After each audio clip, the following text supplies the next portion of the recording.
Buongiorno, ben ritrovati, buona domenica. Allora è un'edizione straordinaria questa che parte in questo momento in anticipo perché c'è una notizia che rimbalza in questi minuti, in queste ore e che è la svolta della giornata, la svolta di questa storia terribile della morte di Giulia Cecchettin. Filippo Turetta è stato arrestato in Germania, adesso vi daremo anche i dettagli di quanto accaduto. Dunque è finita dopo 7 giorni, dopo 7 lunghi giorni, la fuga del 22enne che ha ucciso l'ex fidanzata, prima accoltellandola e poi gettandola nel canalone, nel dirupo, nella zona di Barcis. È stato arrestato in Germania, fermato in Germania, si trova in questo momento in un posto di polizia vicino a Lipsia. È stato arrestato dunque in autostrada vicino a Lipsia. È stato bloccato in auto sull'autostrada A9 all'altezza della cittadina di Bad Dürrenberg. Si trova ora in un ufficio della polizia tedesca. A quanto pare si trovava in autostrada e aveva dei problemi con l'auto, con i fanali dell'auto, di quella Fiat Punto nera, che è diventato un po' il simbolo di questa caccia all'uomo durata 7 giorni in corsia di emergenza. Da quello che sappiamo, notizia da confermare, è stato individuato dalla polizia stradale proprio sulla corsia di emergenza e è stato identificato come l'assassino in fuga. Dunque è stato arrestato Filippo Turetta. Ci sono già ovviamente le prime reazioni a questa notizia con ad esempio il ministro Tajani, il ministro degli esteri Antonio Tajani, che dice: ringrazio gli inquirenti per il lavoro che ha portato all'arresto di Filippo Turetta in Germania. Una buona notizia che purtroppo non potrà mai lenire il dolore della famiglia e degli amici di Giulia, ai quali rivolgo le mie preghiere. Ci collegheremo fra poco con i nostri inviati, con Valentina Visentin nella zona di Torreglia, dove abita, lo sappiamo ormai da giorni, la famiglia di Filippo Turetta, con Ilaria Marchiori a Vigonovo, dove questa sera è prevista, e ve la racconteremo in diretta, la fiaccolata per Giulia, e poi anche con il nostro Christian Arboit che stava seguendo il viaggio della fuga di Filippo Turetta nei punti, diciamo, che conosciamo, quindi a Ospitale Sopracortina, poi nella zona di Dobbiaco. Come sappiamo, l'auto, la Fiat Punto Nera, era stata avvistata l'ultima volta nella zona di Lienz in Austria, e quello era uno snodo cruciale della fuga di Filippo Turetta. Ci sono poi tante manifestazioni in queste ore, oltre alla fiaccolata per Giulia. Alle 11 proprio in questo momento in Piazza dei Signori un flash mob per ricordare Giulia, e fra poco vedremo anche quanto hanno detto le donne di Non Una di Meno ieri sera a Padova. Si moltiplicano ovviamente le manifestazioni per ricordare Giulia, tanta è la rabbia anche che è corsa nei social in queste ore. Dunque Filippo è stato fermato in Germania. Ci sono altri dettagli molto importanti che riguardano le indagini e che riguardano quindi anche la competenza delle indagini. Come sapete, ieri lo raccontavamo proprio in diretta nella edizione straordinaria, bisogna stabilire a che ora è morta Giulia, se fosse già morta quando è stata gettata nel dirupo oppure no, e questo ovviamente stabilisce la competenza di indagine tra Pordenone e Venezia. Ebbene, c'è un lancio di agenzia ANSA che dice: Giulia era già morta quando è stata lanciata nella scarpata della Val Caltea a Barcis, dopo essere stata scaricata dall'auto di Filippo. Ne sono convinti gli investigatori sulla scorta di quanto ha riferito loro il medico legale Antonello Cirnelli, che ha svolto l'ispezione esterna della salma per conto della Procura di Pordenone, ispezione cadaverica esterna che ha portato a capire il dettaglio terribile poi delle coltellate ieri. Come apprende l'ANSA, le coltellate alla testa e al collo erano svariate, molto profonde, inferte con grande violenza. Appare dunque impossibile che la ragazza fosse ancora viva molte ore dopo, quando l'ex fidanzato ha scaricato il corpo nel canalone a centinaia di chilometri dal luogo dell'aggressione. Quindi, secondo le prime indicazioni degli investigatori, sulla scorta di quanto detto dal medico legale, Giulia era già morta nel momento in cui è stata gettata nel dirupo. Peraltro altri elementi di indagine, a quanto pare Filippo ha coperto, diciamo, il corpo con dei sacchi per poterlo rendere non riconoscibile anche in fondo al canalone, e quindi per davvero non farla trovare mai più. Peraltro era dietro anche un enorme masso, lo raccontavamo ieri, il corpo, e quindi era difficile riuscire a individuarlo, ma come vediamo nelle immagini girate ieri da Lucio Zanato, proprio nella zona di quel dirupo e di quella scarpata, così è stato. Dunque Giulia era già morta. A questo punto però bisognerà attendere ovviamente l'esito dell'autopsia che è stata disposta e che verrà effettuata già domani. A questo punto, a quanto pare, l'indagine resta di competenza a Venezia, però ovviamente bisognerà avere l'esito certo dell'autopsia, che potrebbe essere eseguita già domani e che chiarirà la causa comunque del decesso e l'arco temporale del crimine. Il corpo, nonostante quasi una settimana nel bosco, era, a quanto si capisce, integro. Il corpo della povera Giulia. Allora, dicevamo, fra poco ci collegheremo con i nostri inviati. Nel frattempo continuiamo a raccontare queste notizie dell'ultima ora.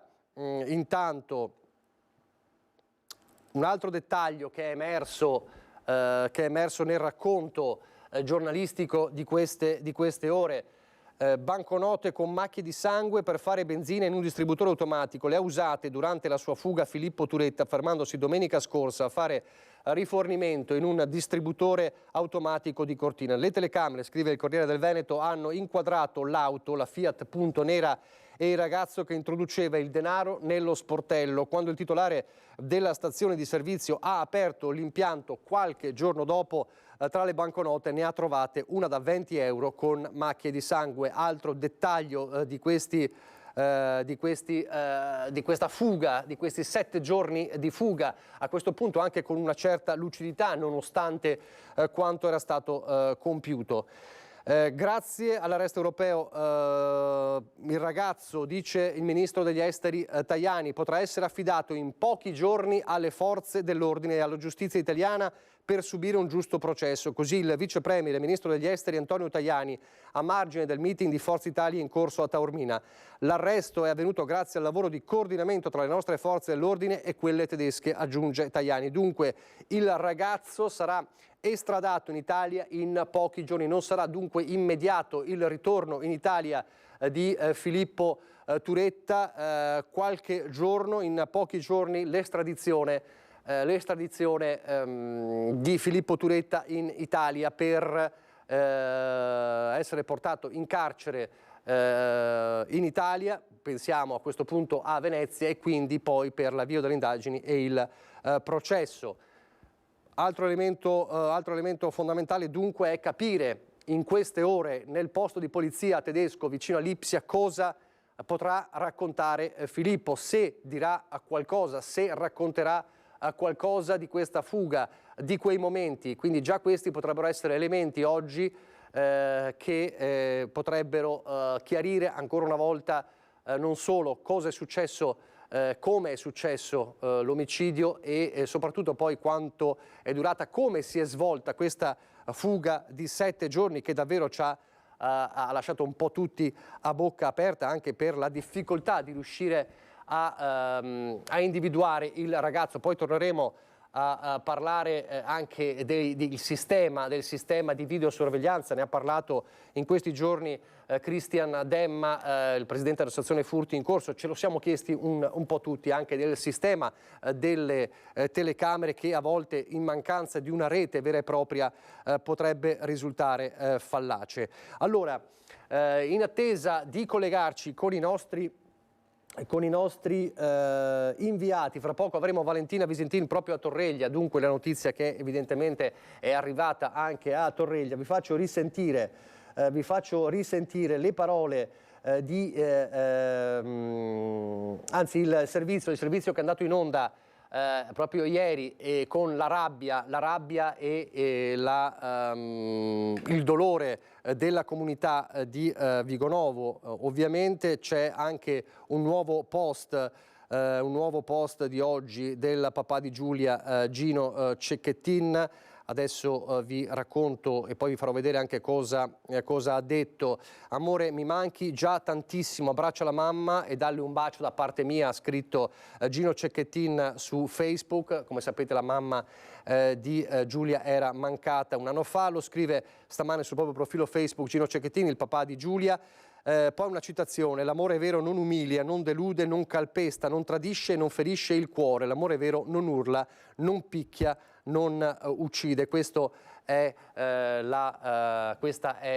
sono le immagini, insomma, queste sono le frasi della famiglia che è ovviamente distrutta dal dolore. E allora vediamo le reazioni social proprio di ieri, raccontate da Heidi Kaliman, a partire dalla sorella e poi anche dalla politica. Giulia e Elena che si abbracciano, una foto allo specchio in bianco e nero, resta in power, resta in forze, si presenza. È così che Elena Cecchettin, sorella di Giulia, ha voluto ricordarla con un post su Instagram a pochi minuti dalla notizia del ritrovamento del suo corpo senza vita. Con lei anche il fratello Davide, Giulia che abbraccia un peluche e un saluto, ti amo, sussumina. Vieni al concerto di Calcutta con me? Se domani sono io, mamma, se domani non torno, distruggi tutto. Se domani tocca a me, voglio essere l'ultima. È con le parole dell'attivista peruviana Cristina Torres, rimbalzate sui social, condivise anche da Elena sul suo profilo, che attivisti e attiviste stanno facendo parlare il corpo di Giulia. Alla vigilia del 25 novembre, giornata internazionale contro la violenza sulle donne, sui social si riversa la rabbia anche tramite gli hashtag che su Twitter contano più di 100.000 commenti. Lo sapevamo tutte, quello che spicca su tutti gli altri. Cordoglio poi da tutte le forze politiche e dalle istituzioni per una storia che non doveva avere questo epilogo. Dalla Premier Meloni a Luca Zaia. Ho sperato in un epilogo diverso fino alla fine, scrive la prima ministra, che con il governatore della regione si stringe attorno alla famiglia. Con loro anche il segretario regionale del PD, Andrea Martella. Perentorio il presidente del Senato La Russa, lo sconcerto per l'ennesimo femminicidio. Nessuna giustificazione per l'assassino, si legge nel pensiero che ha affidato ai social. E nel suo profilo Facebook il papà di Giulia, Gino Cecchettin, pochi giorni fa, quando ancora era viva la speranza, scriveva: non riesco ad immaginare di entrare in casa e non sentire più. Ciao, papino. E proprio, ecco, vediamo il post invece di questa mattina di Gino Cecchettin, ve lo faccio vedere. Amore mio, mi manchi già tantissimo, eccolo qua, abbraccia la mamma e dalle un bacio da parte mia. Questo ha scritto questa mattina il papà di Giulia Cecchettin sul suo profilo Facebook. Possiamo togliere, grazie, la schermata. Vi dico un'altra notizia, eccolo qui, una notizia che riguarda le indagini. Bisognerà attendere i tempi tecnici previsti dalle procedure, in genere qualche settimana, per l'estradizione in Italia di Filippo Turetta, il giovane accusato dell'omicidio di Giulia Cecchettin, fermato in Germania in esecuzione del mandato d'arresto europeo che era stato spiccato qualche giorno fa, firmato dalla Procura di Venezia. La Germania dovrà adottare la decisione finale sull'esecuzione del mandato entro 60 giorni dall'arresto. Se Turetta acconsente alla consegna, la decisione è presa entro 10 giorni, questi sono i tempi tecnici. Il ricercato, prevedono le norme, deve essere consegnato il più rapidamente possibile a una data convenuta tra le autorità incaricate, al massimo entro 10 giorni dalla decisione finale relativa all'esecuzione del mandato d'arresto europeo. Al giovane viene ora notificato il mandato d'arresto da parte delle autorità tedesche, sarà quindi portato davanti a un giudice di quel paese per la procedura di validazione. Turetta ha diritto ad avere un legale, un interprete e il gratuito patrocinio. Esaurito l'iter in Germania, sarà consegnato alle autorità italiane attraverso lo SHIP, il servizio per la cooperazione internazionale di polizia che opera presso la direzione centrale della polizia criminale. Gli agenti andranno in Germania a prendere il giovane e lo porteranno in Italia, in genere con un volo diretto a Fiumicino, dove sarà eseguito l'ordine di custodia cautelare in carcere. Quindi questo è l'iter procedurale per l'estradizione. Diceva in un messaggio data Ormina il vice premier e ministro degli esteri Antonio Tajani: entro pochi giorni sarà estradato.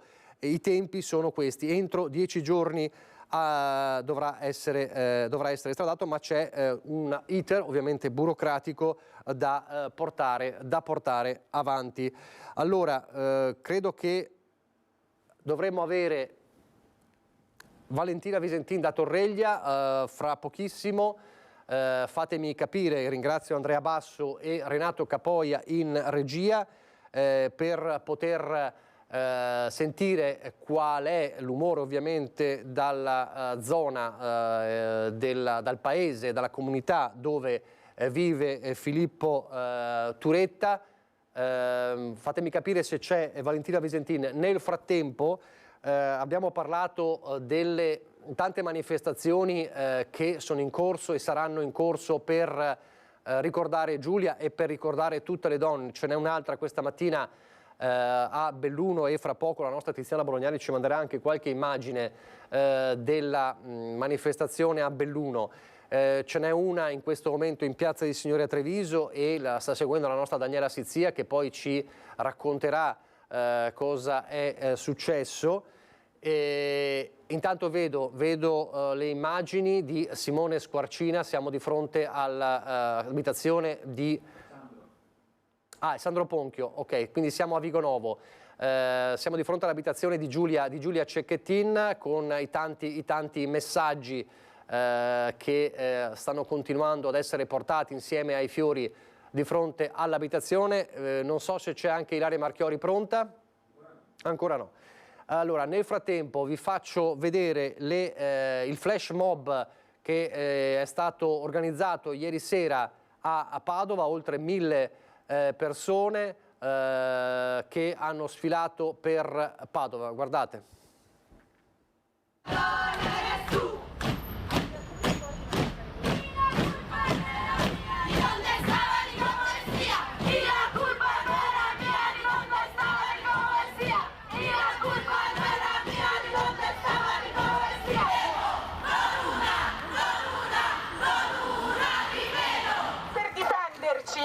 E questa forza la ritroviamo riconoscendocela, e la riconosciamo quando siamo insieme. E per questo l'unica risposta alla violenza patriarcale è la risposta collettiva, è questo stare insieme come abbiamo fatto questa sera per le strade della città. Per chi vuole possiamo restare qui, era già previsto come non una di meno fare questo momento di autofinanziamento per il corteo a Roma per il 25 novembre, quando saremo lì in manifestazione nazionale nella giornata contro la violenza maschile sulle donne e la violenza di genere, per puntare il dito contro i responsabili di questi femminicidi che hanno dei nomi, che hanno delle facce. È questo Stato, è questo sistema sociale ed economico, è il patriarcato. Questi sono i responsabili e non ci fermeremo di fronte a nulla, non ci fermeremo, continueremo a lottare per delle vite libere dalla violenza patriarcale. Insieme siamo partite, insieme torneremo, non una di meno. Insieme siamo partite, insieme torneremo, non una di meno. Ci tocca, ci ribelleremo con la lotta.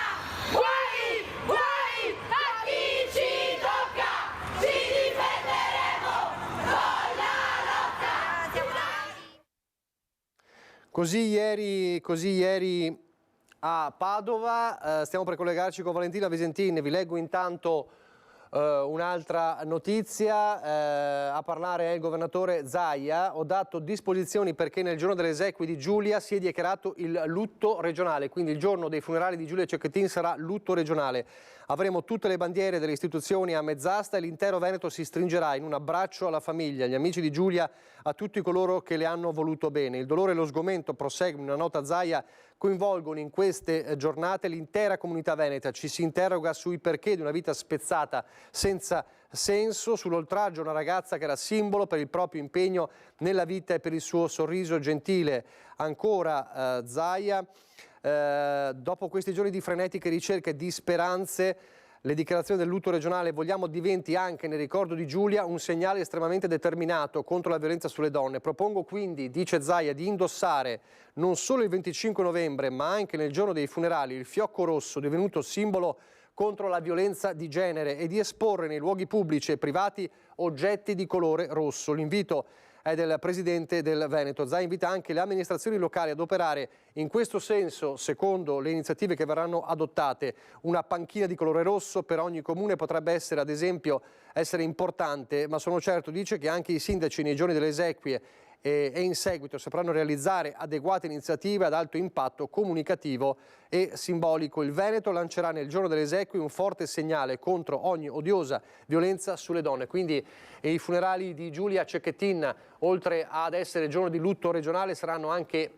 un giorno per lanciare un messaggio forte contro la violenza sulle donne. Quindi l'invito di Zaia è quello di indossare o di esporre qualcosa di rosso in quella giornata per ricordare le tantissime vittime di violenza sulle donne. Valentina Visentini insieme a Simone Squarcina da Torreglia. Allora Valentina, è arrivata questa notizia dell'arresto di Filippo, come è arrivata nella comunità questa notizia?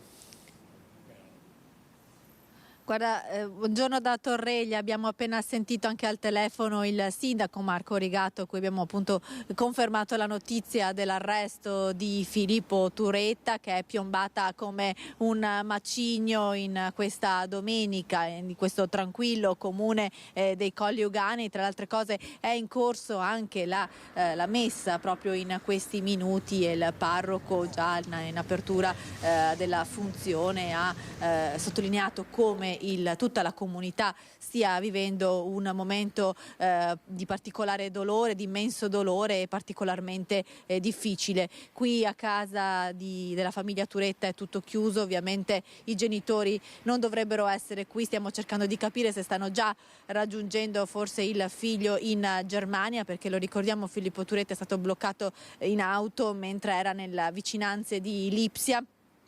Quindi la fuga del ragazzo che aveva superato ben oltre il confine con l'Austria e quindi era già entrato in Germania. Una notizia che già ieri con il ritrovamento del corpo di Giulia aveva sconvolto questa comunità e che oggi deve anche comprendere la notizia e appena sta proprio conoscendo in questi minuti la notizia dell'arresto di Filippo. Intanto per quanto riguarda Padova c'è l'intero mondo universitario accademico che si sta muovendo in queste ore dopo aver appreso la notizia della morte di Giulia. Perché ovviamente l'università è già uscita con una dichiarazione della rettrice Daniela Mappelli, ma potrebbero esserci numerose iniziative anche già a partire da domani mattina. Abbiamo sentito al telefono il direttore di dipartimento di ingegneria dove studiavano Giulia e Filippo, con questo professore avevano fatto anche un esame. Sembra che domani mattina ci saranno sicuramente delle iniziative in ricordo di Giulia nei dipartimenti universitari. Nelle prossime ore saremo in grado di capire anche quali sono le iniziative anche nelle scuole, come spiegato in una nota del provveditore agli studi di Padova e Rovigo, che ha rivolto in una nota a tutte le istituzioni scolastiche statali e paritarie della provincia di Padova per domani alle 12 tutte le comunità scolastiche alle 12 di lunedì 20 novembre sono invitate a rivolgere nelle modalità ritenute più opportune nelle classi in plenario o in altra forma un pensiero commosso a Giulia Cecchettin, giovane vita spezzata dal pregiudizio del predominio maschile sulla donna. Ancora difficile diffuso anche tra i più giovani, che porta a soffocare libertà fondamentali anche all'interno delle relazioni di coppia. Questa è la nota del provveditore agli studi di Padova, Roberto Natale, che invita tutte le scuole paritarie e statali della provincia domani alle 12 a rivolgere un momento di ricordo di Giulia Cecchettin. Queste sono le prime notizie che ovviamente oggi abbiamo qui da Torreglia e cercheremo poi di capire nel corso della giornata se i genitori di Filippo stanno raggiungendo il ragazzo, perché ovviamente si tratta di una famiglia che in questi giorni ha sempre rivolto un appello al figlio perché tornasse prima possibile a casa portando Giulia, ma invece come purtroppo la cronaca ci ha raccontato nelle scorse ore, la vita di Giulia era stata spezzata proprio sabato notte, visto che stando alle ultime notizie il suo corpo è stato gettato già privo di vita nel canalone vicino al lago di Barcis. Valentina, vedo c'è un'altra ANSA data Ormina, un'altra comunicazione, altre parole del vice premier e ministro degli esteri Antonio Tajani, che dice: questa drammatica vicenda che ha colpito tutti noi per l'efferatezza dell'omicidio si conclude tragicamente per una ragazza che si stava per laureare. Io credo, dice Tajani, che dovremmo darle una laurea honoris causa. Peraltro è anche questo un appello che arriva da più parti. Questa è un'ipotesi, Nicola, che tra le altre cose è già stata proposta e molto probabilmente ci sarà questa laurea ad honorem, perché Giulia aveva sostenuto tutti gli esami, c'era la stesura finale della tesi che lei aveva già inviato proprio quel sabato maledetto, poco prima di uscire, alla sua relatrice. Quindi se la famiglia di Giulia, perché il passaggio necessario per questa laurea ad honorem è anche la volontà della famiglia, se la famiglia sarà d'accordo per l'Università di Padova, penso non ci saranno alcun tipo di problemi a rilasciare una laurea post mortem a Giulia, che aveva completato tutto il suo percorso di esami all'Università di Padova. Tra le altre cose c'è un altro aspetto inquietante che emerge in questi minuti, è che dal PC di Filippo, che era stato portato dai genitori in caserma dei Carabinieri, pare sia emerso che il ragazzo aveva cercato nei giorni precedenti kit di sopravvivenza per le escursioni in alta quota e in montagna, e quindi insomma è un altro particolare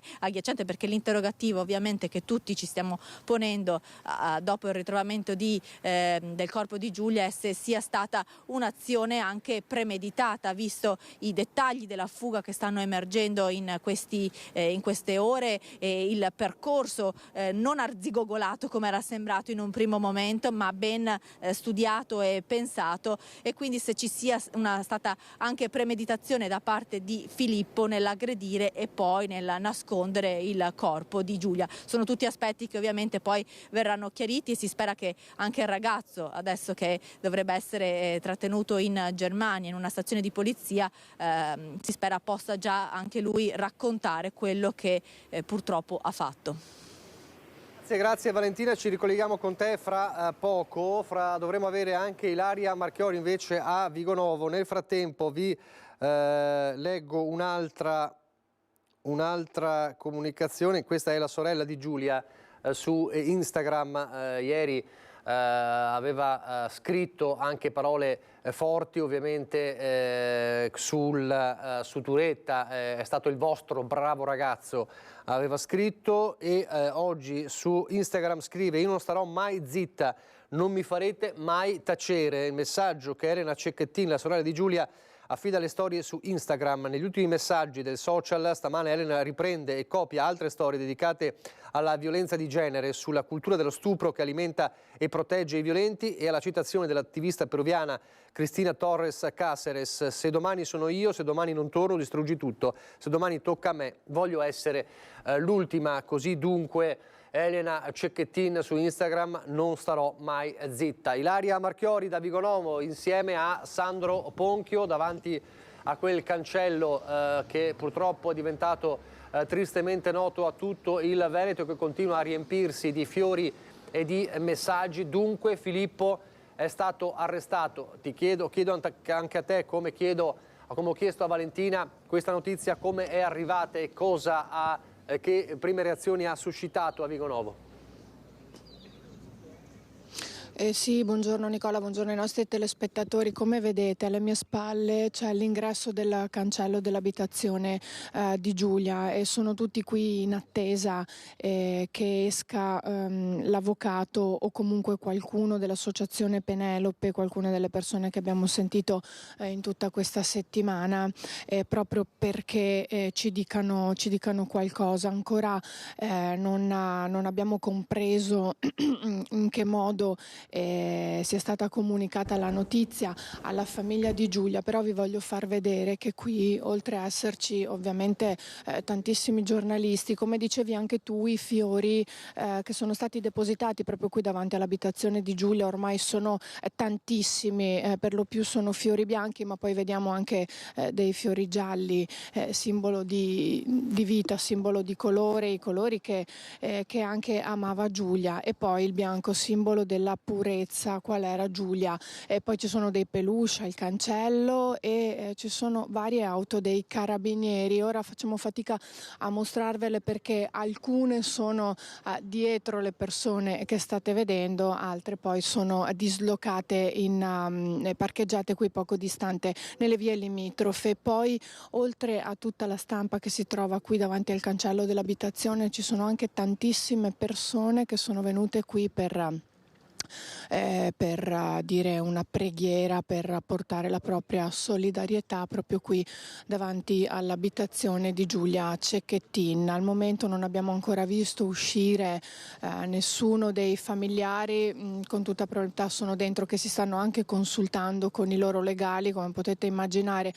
Tra la tragica notizia di ieri del ritrovamento del corpo di Giulia e poi quella di oggi dell'arresto di Filippo, come si possa sentire questa famiglia. Ricordiamo che solo una settimana fa era appena scattato l'allarme per la scomparsa di Giulia e Filippo, e appunto a 7 giorni di distanza ora ci troviamo qui a dover invece vedere i fiori depositati per il ritrovamento del suo corpo e a dare la notizia dell'arresto di Filippo. Ecco, vi ricordo anche che questa sera, di questa sera, perché poi seguiremo con te in diretta questa fiaccolata. Sì, esattamente. Esatto, è stata organizzata una fiaccolata proprio in onore di Giulia, però sarà una fiaccolata anche poi per tutte le donne che come lei sono state strappate alla vita per un amore che in realtà non è un amore. Alle 19 l'appuntamento sarà appunto qui a Vigonovo, nella zona delle scuole, zona degli asili, dopodiché si percorreranno alcune vie, ed è una manifestazione che è stata organizzata dai 2 comuni che sono in qualche modo coinvolti da questa vicenda, oltre sappiamo anche altri comuni come quello di Torreglia, ma in questo caso quelli che riguardano Giulia, ovvero il comune di Vigonovo e il comune di Saonara. Quindi alle 19 ci sarà questa fiaccolata proprio per Giulia Cecchettin. Allora, ecco, queste al Ilaria, momento, io direi Nicola, di fare una cosa. Tu resta sempre collegato, lo dico anche alla regia, perché nel momento in cui qualcuno si avvicina al cancello, lo dicevi tu, probabilmente all'associazione Penelope, il presidente, l'avvocato dell'associazione Penelope o qualcuno o qualcun altro, possiamo sentire cosa dice, quindi ci avverti e noi veniamo subito da te. Allora grazie Ilaria Marchiori. Avevi qualcos'altro? Forse stavi dicendo, forse ti ho interrotto. No, stavo dicendo che appunto Nicola, la situazione qui ovviamente, come potete immaginare, questa mattina dopo la giornata di ieri è di grande dolore anche da parte di tutte le persone che si recano qui per dare un segno di solidarietà, per dimostrarsi vicini alla famiglia. In questo momento io credo che la famiglia si senta supportata non solo dalla comunità di Vigonovo, ma proprio da tutta Italia, da tutto il paese, come diceva anche l'avvocato Tigani proprio qualche giorno fa, perché questa notizia ovviamente è stata seguita giorno dopo giorno, ora dopo ora da tutta Italia. Ovviamente non ci aspettavamo che questo fosse l'epilogo. Le speranze, almeno fino a venerdì sera, eravamo qui insieme allo zio di Giulia, Andrea Camerotto, erano quelle che lei fosse sì ferita ma viva e che potesse ritornare a casa. Invece purtroppo così non è, quindi vi potete immaginare qual è il clima clima qui a Vigonovo. Peraltro, Ilaria, lo dicevamo prima, la competenza dell'indagine è ovviamente legata all'orario della morte di Giulia. A quanto pare, abbiamo letto poco fa un lancio di agenzia ANSA, sembrerebbe che Giulia fosse già morta nel momento in cui è stata abbandonata orrendamente nel dirupo per una cinquantina di metri, e quindi verosimilmente sarà la Procura di Venezia quindi a occuparsi di quell'indagine, la Procura di Venezia, la zona dove tutto è partito, ovviamente aspettando i tempi dell'estradizione. Certo, Nicola, è altamente probabile che tutto a questo punto si sia consumato, sia avvenuto nella zona industriale di Fossò, dopo il litigio avvenuto nel parcheggio a 50 metri qui da casa, e poi quello che è accaduto nella zona industriale di Fossò, che è stato ripreso ampiamente dalle telecamere, in cui si vede Filippo aggredire violentemente Giulia, per cui una volta che saranno stati eseguiti tutti gli accertamenti del caso, sapremo anche con certezza chi spetterà continuare a seguire le indagini, ma il fatto che si tratti della Procura di Venezia è altamente probabile. Allora, grazie Ilaria Marchiori e Sandra Ponco, restate collegati e chiedeteci la linea appena qualcuno insomma si avvicina al cancello. Allora, dicevamo, le indagini, vi farei risentire a questo punto le parole di ieri raccolte da Francesco Ratai, del capo della Procura di Venezia Bruno Cherchi. Chiaramente sono parole che ha raccolto ieri, quando ancora non c'era la notizia dell'arresto di Filippo Turetta, quindi sentirete il procuratore lanciare l'appello lanciato in questi giorni, in queste ore, da parte di tutti, da più parti, cioè l'appello a Filippo: costituisciti, consegnati alla giustizia, ma ci sono alcuni passaggi importanti anche per quanto riguarda le indagini. Allora sentiamo il procuratore Cherchi, raccolto ieri da Francesco Ratai. Purtroppo il ritrovamento della ragazza ha cambiato un po' il quadro delle indagini. Certamente resta il problema di Filippo Turetta. Io penso che Filippo Turetta dovrebbe pensare di poter dare la sua versione dei fatti. Gli elementi raccolti certamente hanno dato un indirizzo di un certo tipo alle indagini, che sono state racchiuse in un primo momento in quel capo di imputazione, che chiaramente adesso verrà e dovrà essere modificato. Però è anche vero che dobbiamo ancora fare tutta una serie di attività di accertamento e di riscontro, non fosse ultima tutti gli accertamenti in tema di compatibilità con il sangue trovato e con tutti gli altri elementi. Sono tutte attività non ripetibili e quindi garantite dal codice di procedura penale, quindi dovrà partecipare anche l'indagato e gli eventuali consulenti di parte. Quindi in questo quadro io penso che il Turetta, anche nel suo interesse, poter dare una versione dei fatti in questo momento, quando ancora abbiamo questa situazione.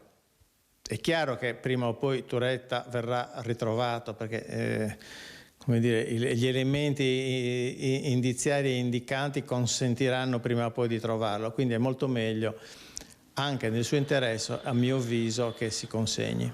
Ma noi abbiamo avuto degli avvistamenti ancora in area montana dopo Cortina, però le dirò che a questo punto questi problemi sono marginali. Quello che ha cambiato l'impostazione delle indagini è il ritrovamento del corpo, evidentemente, quindi adesso faremo tutti gli accertamenti. Chiaramente se verrà disposta un'autopsia per accertare esattamente le cause della morte, e quindi tutti questi accertamenti, che sono accertamenti tutelati.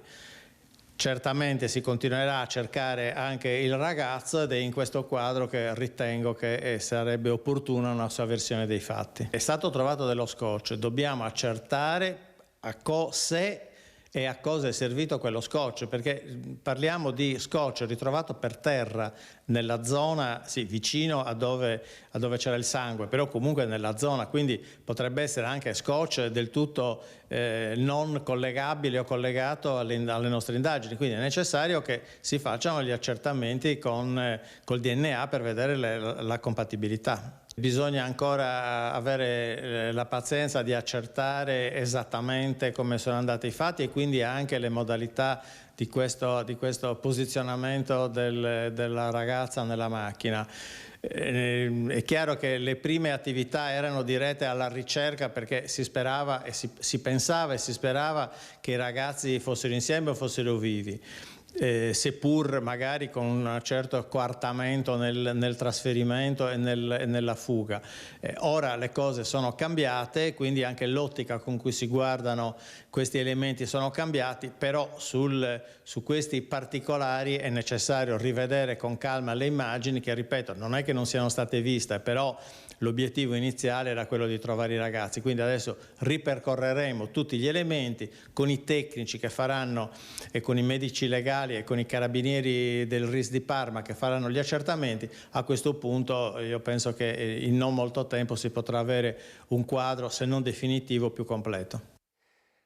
Queste le parole del procuratore capo di Venezia, Bruno Cherchi, raccolte ieri da Francesco Ratai, e diceva appunto prima o poi verrà preso. È stato preso questa mattina, resta dunque quell'elemento. Ora potrà spiegare tutto, chiaramente se parlerà. Lo ricordo per chi si fosse messo in visione soltanto adesso.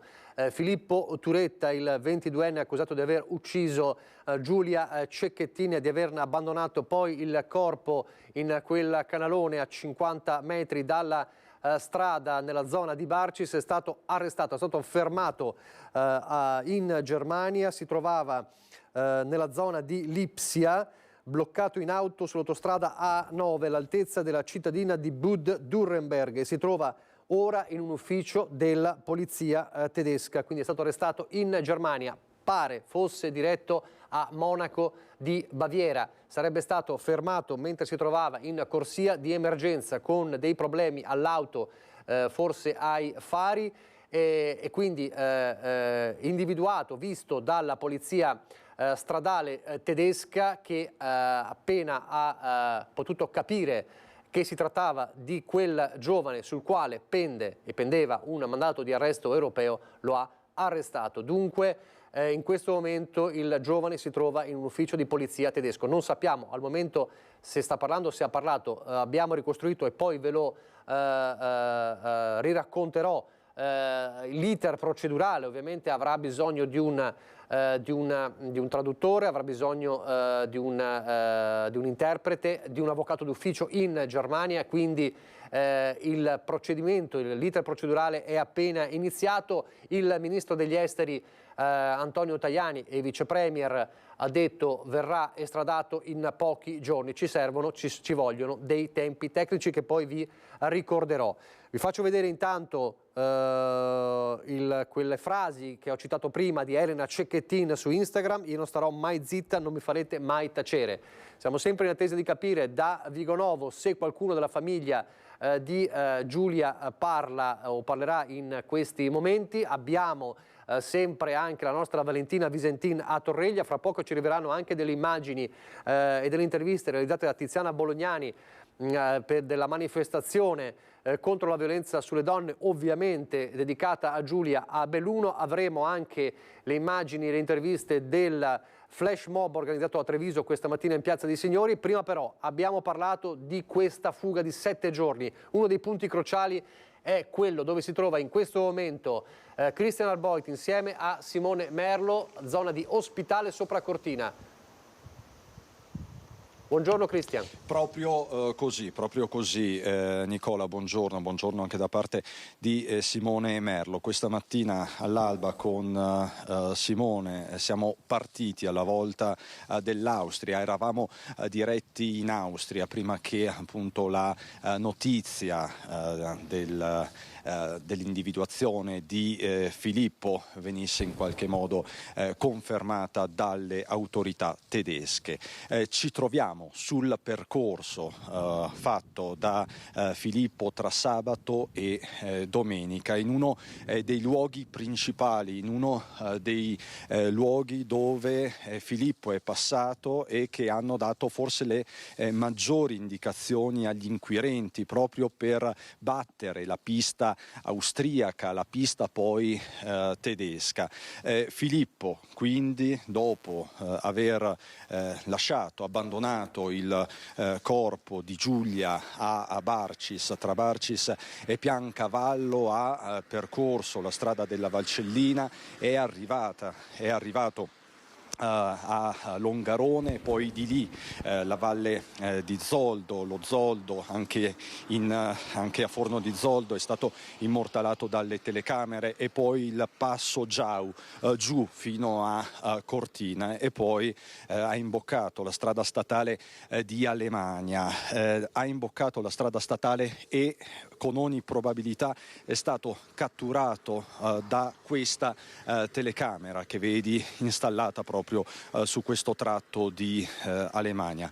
Nicola, qui siamo praticamente, per intenderci, tra Cortina e San Candido. Fra poco andremo anche a San Candido, dove ci aspetta un barista, consigliere comunale, che aveva messo a disposizione degli inquirenti anche le sue telecamere, perché chiaramente è stata abbattuta in questi giorni parecchio anche la fusteria, proprio su indicazioni anche dei familiari di Giulia. In tanti erano convinti che i due giovani fossero in questa zona. Ecco, quindi questa è la telecamera che ha immortalato uno dei passaggi cruciali di Filippo. Te lo ripeto, siamo a Ospitale sopra Cortina. Inizialmente nella giornata di lunedì sabato si parlava di Ospitale di Cadore. Ebbene, Ospitale di Cadore non c'entra assolutamente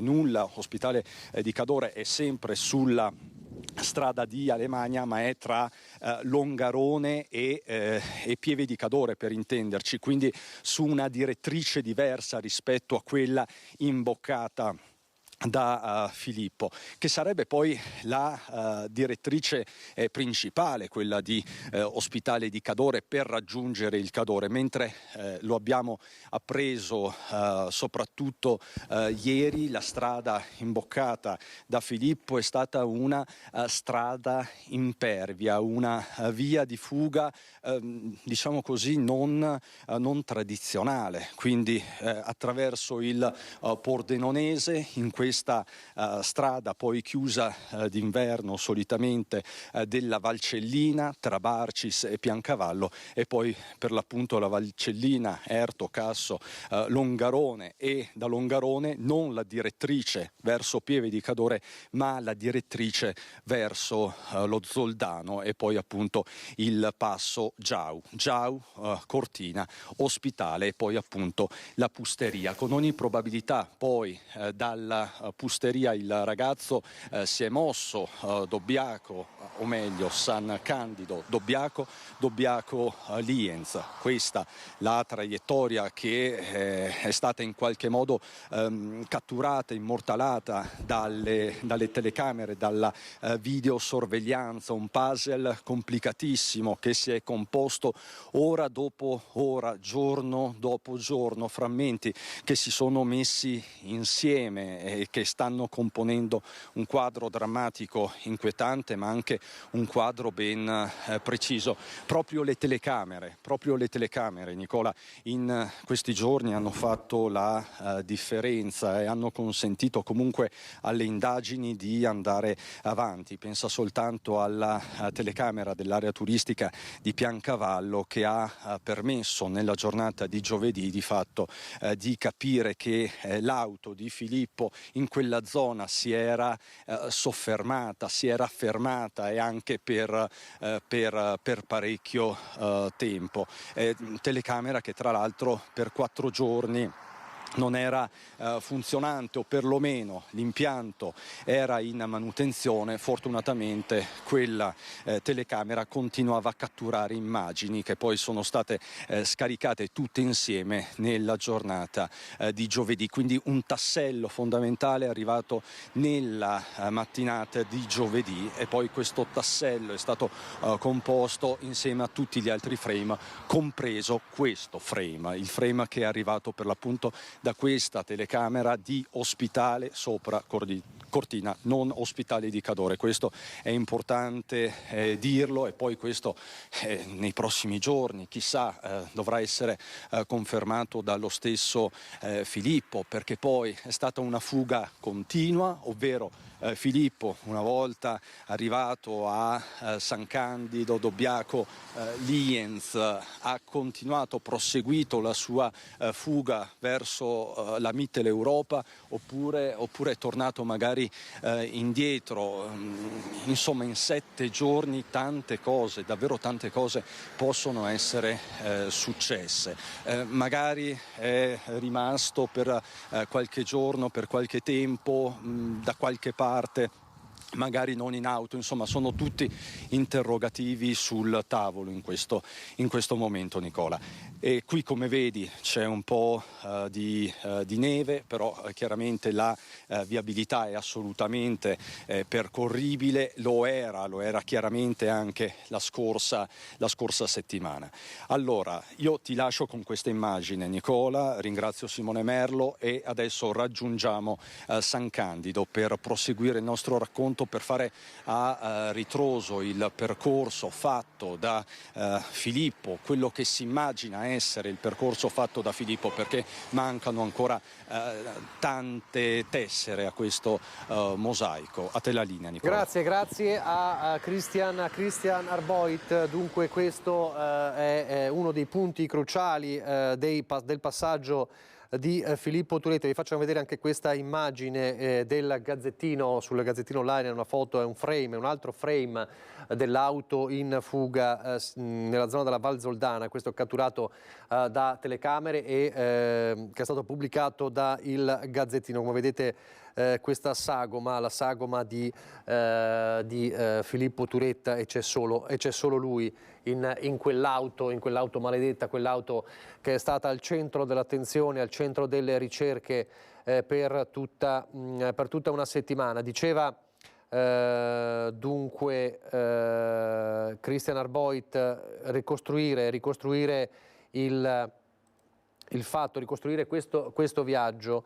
Ancora Tajani, il vice premier e ministro degli esteri, che sta parlando da Taormina, si è soffermato a lungo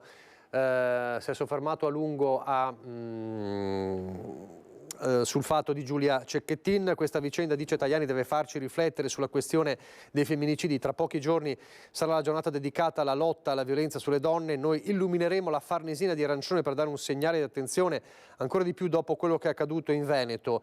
Noi abbiamo lavorato tanto, dice Tajani, ci siamo impegnati sia al governo che in Parlamento per avere delle norme che finalmente blocchino questa mattanza di donne vittime innocenti della follia degli uomini. Come uomo chiedo scusa a tutte le donne, a cominciare da mia moglie e da mia figlia, per quello che fanno per gli uomini. Bisogna cominciare a far capire anche alle famiglie che non ci sono persone di serie A e di serie B. E ricorda quando inflisse da Presidente del Parlamento europeo una pena dura a un deputato europeo che aveva detto che le donne sono esseri inferiori. Bisogna dare dei messaggi, perché quando un bimbo cresce non può pensare di essere superiore alla sorella. Anche noi genitori dobbiamo essere un po' più attenti quando i ragazzi sono sul cellulare, ha concluso.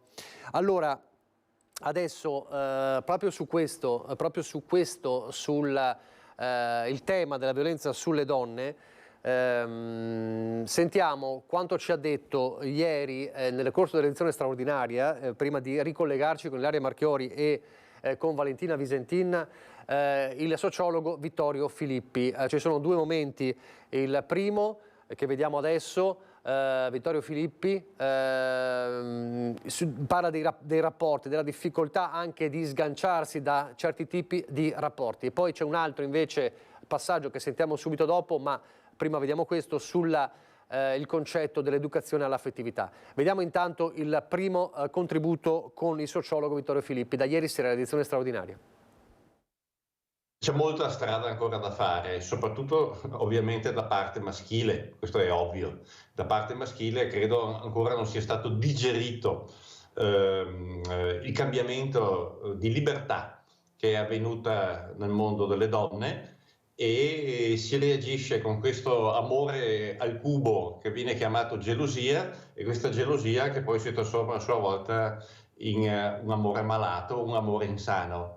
Però vorrei anche aggiungere, senza temere di essere poco politico, che anche da parte femminile deve esserci la capacità di riconoscere, di sganciarsi da comportamenti possessivi che in realtà sono psicologicamente, affettivamente non sani, e anche se non sfociassero nella violenza fisica o verbale, rimangono comunque rapporti non sani, perché il rapporto affettivo sano non può essere quello sulla proprietà, sul possesso, su una gelosia che esplode e diventa come il traino, il fondamento del rapporto di coppia. E quindi ecco, se c'è anche su questo un lavoro da fare, è un lavoro da fare che riguarda ovviamente, sottolineo ovviamente, i maschi, ma anche le donne, le ragazze che devono imparare a sganciarsi, a non accettare, a non sopportare, a chiudere con decisione. Credo che ci sia nella psicologia, in alcune psicologie femminili, l'idea che sì, in nome dell'amore, eccetera, lo si può cambiare il partner. Ecco, questo può diventare perfino tragico. Questo sui rapporti malati, e poi la questione dell'educazione all'affettività. Un altro passaggio importante, ieri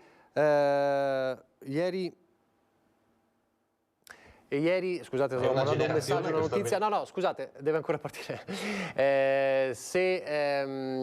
Ieri Elly Schlein ha lanciato una proposta al Premier Giorgia Meloni di una legge proprio sulla educazione all'affettività e ai rapporti e sui rapporti con le donne, il rispetto per le donne. Allora la domanda è che ci si pone: c'è bisogno di una legge per una questione che dovrebbe essere di buon senso? Allora la risposta del professor Filippi anche su questo. È una generazione che sta venendo su isolata, e non solo perché si tratta ormai di figli, quasi tutti figli unici, senza ormai con pochissime reti anche di parentela, ma anche perché sono ragazzi dal punto di vista affettivo assolutamente anoressici, assolutamente privi di strumenti per gestire le proprie emozioni, per gestire l'amore, per gestire, credo, anche la propria sessualità. Credo che da questo punto di vista ci sia un impoverimento che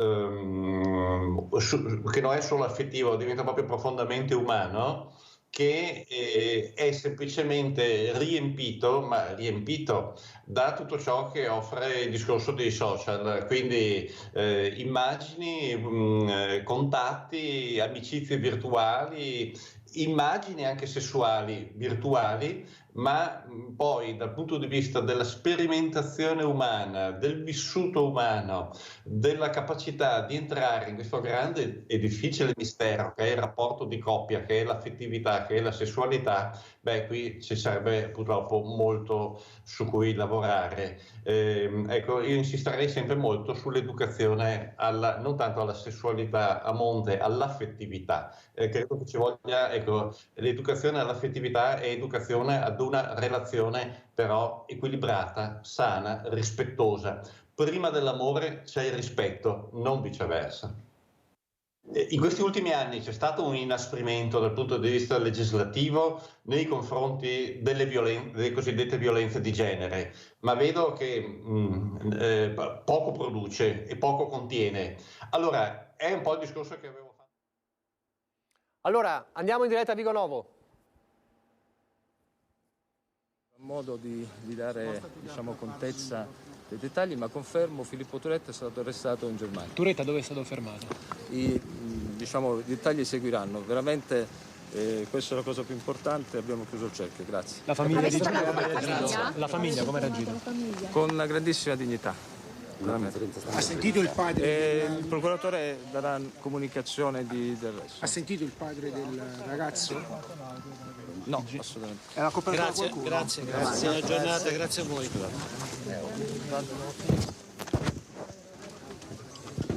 Ilaria, mi senti?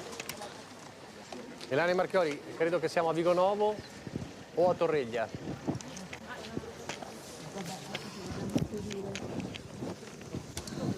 Quindi siamo a Vigonovo. I carabinieri stanno parlando, sentiamo. Non le conosco, quindi direi una cosa. Stiamo verificando ovviamente tutti i dettagli, quindi non vorrei dare notizie che non sono. Siamo andati alla famiglia, invece avete parlato con loro, come hanno preso la notizia? Come visto siamo stati con i familiari. La parola dignità, grande dignità, grazie. Grazie, scusate. Come l'hanno accolta la famiglia la notizia?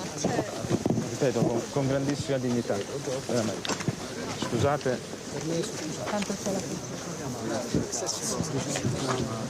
Ilaria. Sì, conforti. Ilaria? Immagino che abbiamo Ilaria? Sì, se mi sente Ilaria. Allora abbiamo sentito le parole, le ultime parole dei carabinieri che hanno parlato di dignità della famiglia, evidentemente hanno così portato la notizia dell'arresto di Filippo Turetta in Germania, lo ricordo, è stato bloccato in autostrada A9 vicino a Lipsia, si trova in un posto di polizia e inizia l'iter procedurale per l'estradizione. Ilaria, non mi sente? Sì, eccomi qui, Nicola. Eccoci. Allora, sì, vai, sì, vai, vi vai, sento. Mi sentite? Sì. Sì, non so se siete riusciti a sentire le parole del comandante provinciale dei Carabinieri di Venezia. Purtroppo era difficile con i microfoni, come potete immaginare. Niente, hanno detto che l'arresto di Filippo confermano appunto l'arresto di Filippo e che la famiglia di Giulia Cecchettin ha preso questa notizia in maniera molto dignitosa. Questo è quello che ha ripetuto più e più volte. Naturalmente non ci sono state molte altre parole da parte del generale dei Carabinieri, che poi non si è voluto affermare ulteriormente e si è quindi defilato, però ha confermato che Filippo è stato appunto arrestato e che la famiglia di Giulia ha preso questa notizia in maniera molto dignitosa, che si stanno comportando in maniera dignitosa, ma questo l'abbiamo visto in realtà per tutta la settimana da quando abbiamo avuto modo di conoscerli e di vederli in tutta questa vicenda. Si sono sempre comportati in maniera dignitosa anche quando lanciavano gli appelli, anche nei momenti più difficili. Ogni volta che arrivava una notizia loro si sono dimostrati sempre dignitosi e così stanno continuando a fare. Hai potuto capire se qualcuno della famiglia parlerà o qualcuno dell'associazione Penelope che li sta seguendo? Nicola, è quello che stiamo cercando di capire, perché come potete immaginare questi sono momenti molto concitati, loro si sono chiusi in questo momento nel silenzio e sto cercando di capire se a breve potrà uscire l'avvocato o qualcuno dell'associazione Penelope per rilasciare una dichiarazione. Questo ve lo diremo mano a mano. Va bene, resta collegata. Allora, fra poco andiamo da Valentina Visentin che ha parlato con il parroco di Torreglia dopo la messa e quindi magari ci può già dire cosa ha detto il parroco durante la messa. Ovviamente non si è potuto che parlare di quanto accaduto e anche dell'arresto di Filippo. Facciamo così, andiamo velocemente in pubblicità, poi andiamo in diretta e andiamo da Valentina Visentin in diretta da Torreglia.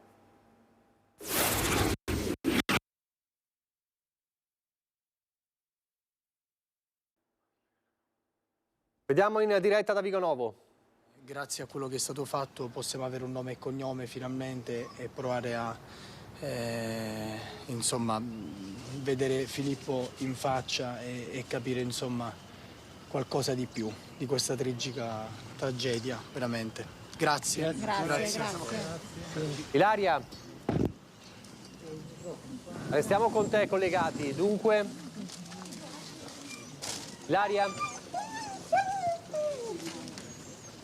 Ilaria, se mi senti?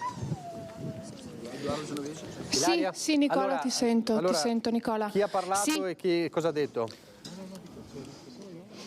Abbiamo sentito Edoardo Genovese, il criminologo dell'Associazione Penelope, che sta seguendo la famiglia dal giorno in cui è stata annunciata la scomparsa di Giulia e di Filippo, e siete riusciti a sentire quello che ha detto e sono comunque soddisfatti del lavoro che stanno facendo le forze dell'ordine, soprattutto sono soddisfatti, se così si può dire. Ha detto di avere un nome e un cognome e che questo nome e cognome sia stato preso, ovvero quello di Filippo Turetta. Si chiude così un cerchio, ha detto ancora Genovese. Ora però si attendono gli esiti di quelle che sono ovviamente l'autopsia e anche quello che sarà l'interrogatorio di Filippo. Vogliono capire che cosa sia successo, ora cercheranno di ricostruire passo passo che cosa sia successo in quelle ore, dal litigio qui nel parcheggio a 50 metri da casa, poi quello che è accaduto nella zona industriale di Fossò e poi ovviamente le ore successive. Quello che si augurano è che Filippo possa aiutarli a ricostruire la vicenda. Certo, questo non riporterà in vita Giulia, ma le permetterà di avere giustizia. Potrebbe essere che a breve esca l'avvocato, lo stiamo vedendo, l'avvocato Stefano Tigani, l'avvocato della famiglia. Eccolo qui. Ok, sentiamo Tigani. Ciao, buongiorno a tutti. Buongiorno. Scusa, però facciamo dentro, Registra subito. Abbiamo avuto questa mattina la notizia che ci aspettavamo, siamo in un momento particolare e vorrei dire tante cose, ma mi limito solo a alcune di queste. La prima è un ringraziamento veramente di cuore alle forze dell'ordine, all'Arma, alla Procura, alle procure che hanno consentito di chiudere questo cerchio. È stata una settimana pesantissima, come ne ricordavo poche, però abbiamo anche visto che c'è una bella parte d'Italia, una gran parte d'Italia, siamo un grande paese e adesso comincerà l'iter processuale nel quale siamo pronti evidentemente a fare in modo che l'accertamento della verità si svolga nel migliore dei modi per capire esattamente cosa è successo. Io sono sempre stato molto prudente sulle questioni tecniche, premeditazione, non premeditazione. Credo che solo l'accertamento tecnico dei fatti e processuale potrà dire cos'è veramente successo. Quel che è giusto dire è però che abbiamo quantomeno riportato Giulia a casa, purtroppo senza vita, però una persona è stata arrestata, si vedrà adesso l'accertamento delle responsabilità, ma quantomeno da qui partiamo e ringraziamo ancora davvero tanto per quello che è stato fatto e ringraziamo anche voi per la vicinanza, ne abbiamo percepita non solo professionalmente ma anche umanamente, questo ci conforta parecchio in un momento davvero davvero difficile. Avvocato, sapete se Filippo ha detto qualcosa? No, non lo so. Sa esattamente dove è stato? Non so nemmeno questo in realtà, no. Quando arriverà qui? Quando avete saputo che era stato trovato? Questa mattina. Qual è stata la reazione del padre e della sorella? Io non credo di essere in grado di trasmetterla. La posso solo immaginare, me la vorrei tenere per me. La sorella cosa ha detto? Le rispondo come un secondo fa. Vorrei solo dire quello che penso io, se possibile, perché credo che ci sarà poi anche un momento in cui saranno loro stessi a comunicare le loro sensazioni. Io mi limito alla parte tecnica per quanto possibile. Ecco. Avete sentito i legali della famiglia? L'avevo sentito ieri, mi aveva chiamato il collega compagno chiedendomi di portare alla famiglia il cordoglio della famiglia di Filippo, l'ho fatto, però poi non ci siamo più sentiti.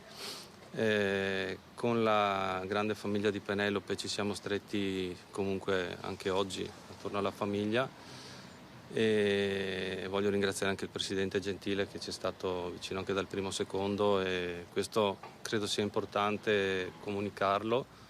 E basta, adesso andiamo avanti, attendiamo adesso l'iter processuale, l'autopsia, quello che sarà, e ci stiamo organizzando anche per la nomina evidentemente di un nostro consulente di parte che stiamo individuando. Avete un'idea dei tempi? No, in realtà no, però credo che non sarà poi tanto in là, immagino. Il corpo di Giulia è tornato a Dolo come si dice? Guardi, io questo non lo posso confermare perché davvero non lo so. Non lo so. Invece quando arriverà Filippo in Italia? Nemmeno questo so. Si immaginava che fosse stato fidanzato? Il padre almeno lo immaginava? Io credo che questo sia il momento, non per fare questi discorsi, li faremo nel momento opportuno. Noi limitiamoci ai fatti. I fatti sono che è stato arrestato una persona che si cercava, che è stata inseguita e presa. Adesso capire le esatte dinamiche, le esatte responsabilità è sempre una questione molto delicata, perché comunque voglio ricordare che noi siamo uno Stato di diritto, non uno Stato di polizia, e quindi è giusto che l'autorità giudiziaria faccia i propri accertamenti, e che noi seguiremo da vicino come parti lese, e basta. Dopo ci sarà il tempo per tutto, per le imputazioni, per le circostanze aggravanti, quello che sarà. Le risulta che fosse andato da dei parenti in Germania? Assolutamente non so, non posso dire nulla su questo. La famiglia ha intenzione di partecipare alla fiaccolata di questa sera? Adesso non ne abbiamo parlato, dico la verità. Credo che in questo momento mi limiterei a quello che ho detto, che è già abbastanza, penso, e vi ringrazio ancora, poi casomai ci rivediamo. Grazie. Grazie, avvocato. Ilaria. Le lance nel costato. Ilaria? Sì. Allora. Sì, sono qui, Nicola. Sì, sono qui. Lo abbiamo sentito, ma insomma facci comunque un riassunto. Allora, lui era l'avvocato Stefano Tigani, l'avvocato che sta seguendo la famiglia con l'associazione Penelope. Ha detto che sono appunto contenti che sia stato preso Filippo. Si erano sentiti ieri con l'avvocato compagno che segue la famiglia Filippo Turetta. I genitori gli avevano chiesto di portare la loro vicinanza alla famiglia di Giulia, così lui dice di aver fatto. Ora non ha risposto a parecchie domande, quindi non ci ha detto se quando Filippo arriverà in Italia. Ovviamente non ha voluto fare altri commenti, non ha voluto nemmeno commentare su quella che è stata la reazione di Gino Cecchettin, di Elena, del fratello, dopo aver appreso questa notizia. Ha detto: la tengo per me, e questo è quello che ha sempre caratterizzato in questa settimana la famiglia di Giulia, così come anche gli avvocati e chi ha parlato con noi e gli è stato accanto ora dopo ora, questa protezione anche della loro privacy, dei loro sentimenti, nonostante poi comunque in qualche modo ce ne abbiano resi partecipi. Ecco, adesso ha detto tutto quello che arriverà lo scopriremo mano a mano in ambito processuale. Oggi non è il momento di parlare di altro, l'ha ribadito più volte. Per cui questo è il succo in sintesi di quello che ha detto l'avvocato Tigani. Ecco, avete sentito di come continuiamo a dire, a ripetere, queste sono ore molto difficili per la famiglia dopo aver appreso ieri che Giulia non c'è più, che è stato ritrovato il suo corpo. Ora la notizia invece dell'arresto di Filippo. È normale che si voglia sapere che cos'è accaduto, anche appunto, come dicevo prima, per rendere giustizia a Giulia e per capire che cosa sia successo a Filippo. Ancora non ha voluto ancora parlare di premeditazione, come non è mai stato voluto dire in questi giorni, ovviamente fino a che non si fosse saputo il reale andamento della vicenda, per cui ancora non si sentono di parlare di premeditazione, vogliono capire. Vero è che sappiamo che Filippo aveva fatto alcune ricerche, tra cui anche quelle di un kit per la sopravvivenza. Vero è che c'era un coltello e c'era anche un computer, quello di Giulia, quindi ancora molti gli aspetti da chiarire, e questo lo potrà fare solamente Filippo e ovviamente gli investigatori che da giorni si stanno occupando del caso. Grazie Ilaria Marchiori. Noi adesso facciamo un velocissimo passaggio con, credo, Christian Arboit e Simone Merlo, se non sbaglio. Eccoci qua. Simone e Christian. Sì Nicola, di nuovo buongiorno. Stiamo percorrendo la strada statale di Alemagna nel tratto tra Cortina e San Candido Dobbiaco. Questa è la strada che esattamente una settimana fa di fatto Filippo Turetta ha percorso. Ha percorso appunto dopo aver lasciato il corpo di Giulia a Barcis, nella zona di Barcis, dopo aver raggiunto per l'appunto la Valcellina, la diga del Vajont, lo Zoldano, il Giau, Cortina e poi la strada che vi stiamo mostrando. Questa è la strada che porta in Val Pusteria, che porta all'Alto Adige e che porta al confine con l'Austria, nella parte dell'Ostirol, nella parte che porta a Lienz, la cittadina di Lienz. E lì c'è una strada che porta poi in Germania. Ne ho parlato poco fa con Christian Dema dell'associazione Furti in Corso, che in questi giorni ci sta aiutando a interpretare i vari frame della videosorveglianza. Si tratta di un'associazione che si occupa di furti, ma Christian Dema stesso è un esperto di telecamere ed è un esperto anche del territorio di alta montagna, e lui fin dall'inizio suggeriva la strada, l'ipotesi di questa strada degli Alti Tauri, che per l'appunto porta dalla zona di Lienz alla Germania. Quindi a questo punto potrebbe essere più che una ipotesi quella suggerita da Demma. Di fatto questa è la strada che Filippo Turetta ha percorso esattamente una settimana fa e da qui ha raggiunto l'Austria. Ci manca la tempistica precisa e quindi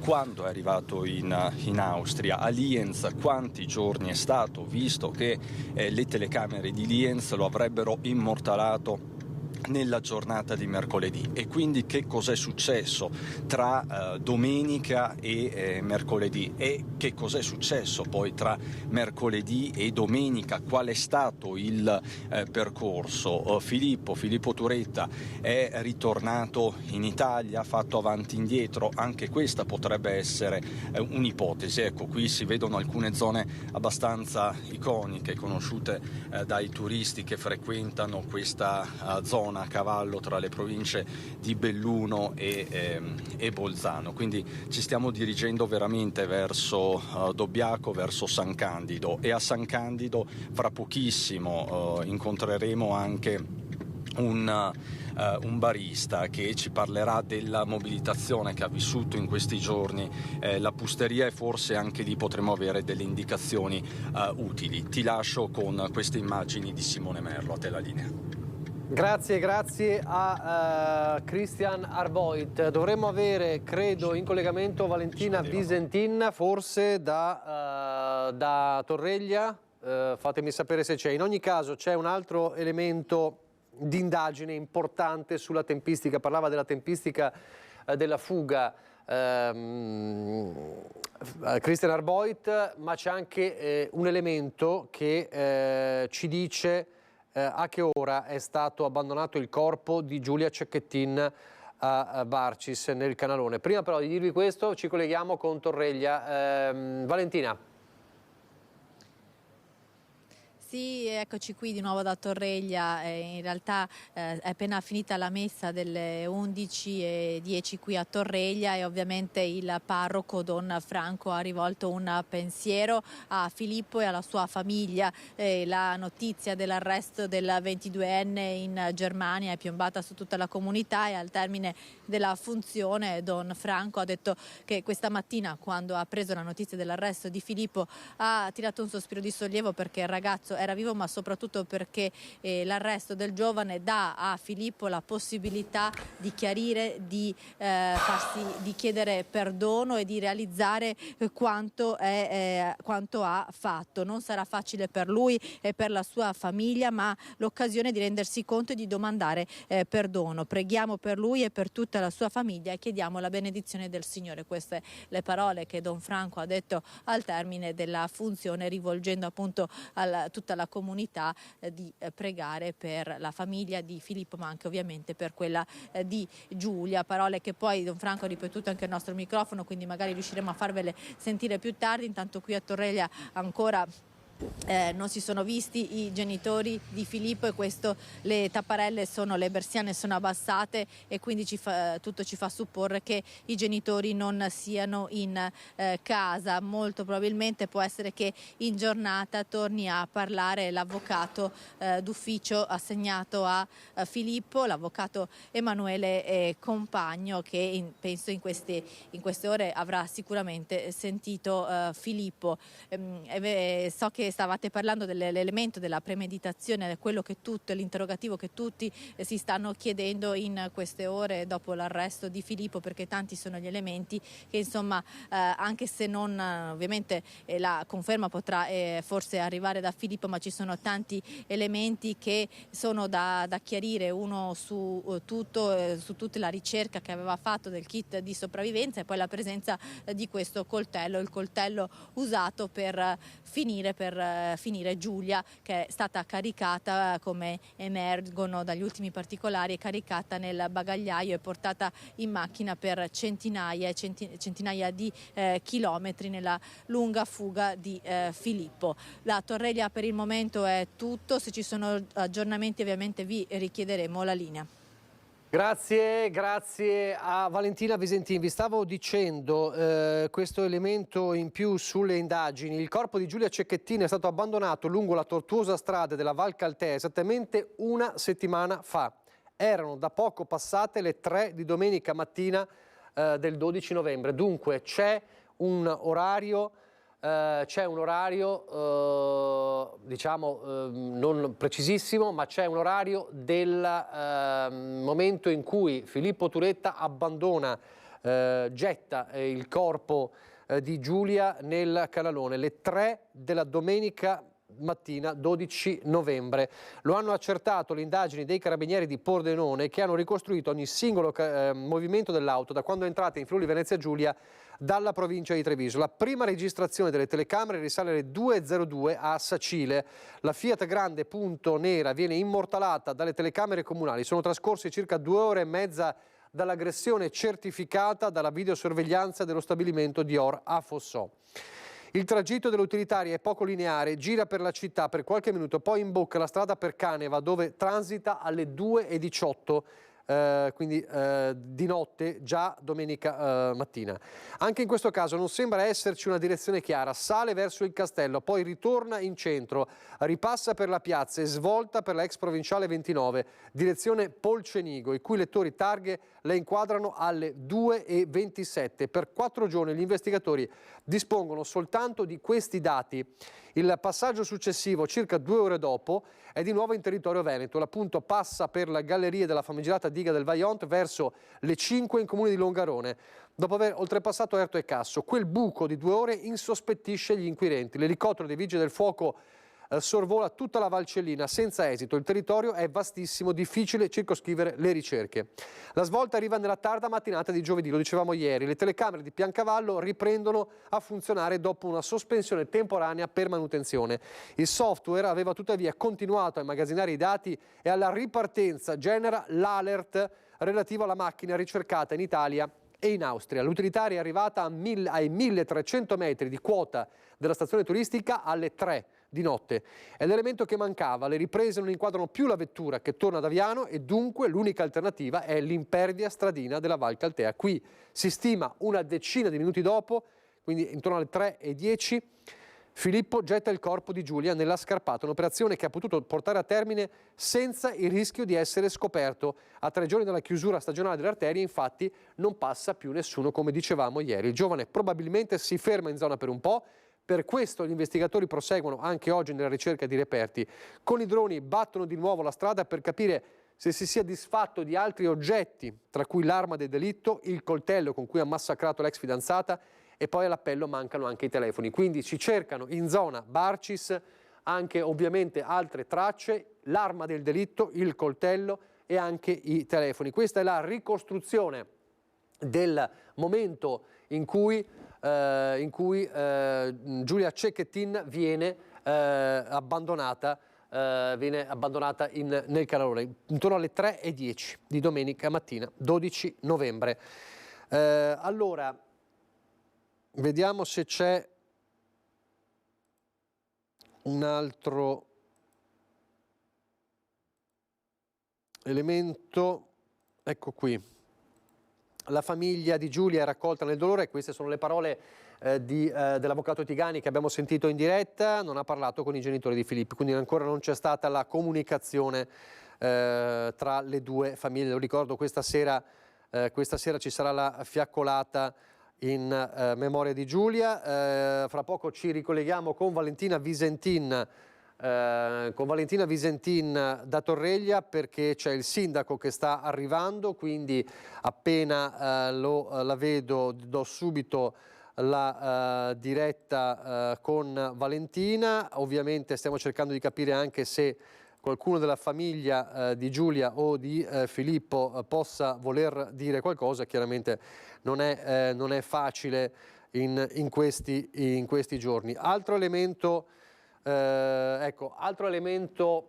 importante, perché poco a poco le notizie si stanno chiarendo. Filippo Turetta non ha lanciato o lasciato cadere il corpo di Giulia, quindi questo è un altro elemento nuovo. Dalla strada non l'ha lanciato, ma lo ha portato in braccio giù lungo il dirupo, lo ha deposto sotto una grande roccia e infine lo ha coperto con alcuni sacchi neri che sono stati trovati nei pressi. È l'ultima ricostruzione di quanto avvenuto la notte di una settimana fa. Quindi arriva alle 3:10 e non lancia il corpo, ma scende nel dirupo dopo averlo avvolto, coperto con alcuni sacchi neri, e lo depone sotto una grande roccia, in modo che non fosse assolutamente visibile. Quindi è sceso nel dirupo, non lo ha gettato nel dirupo, e sappiamo che Giulia era già morta in quel momento. Vediamo se posso andare da Valentina Visentin. Forse c'è Valentina? No. Non ancora.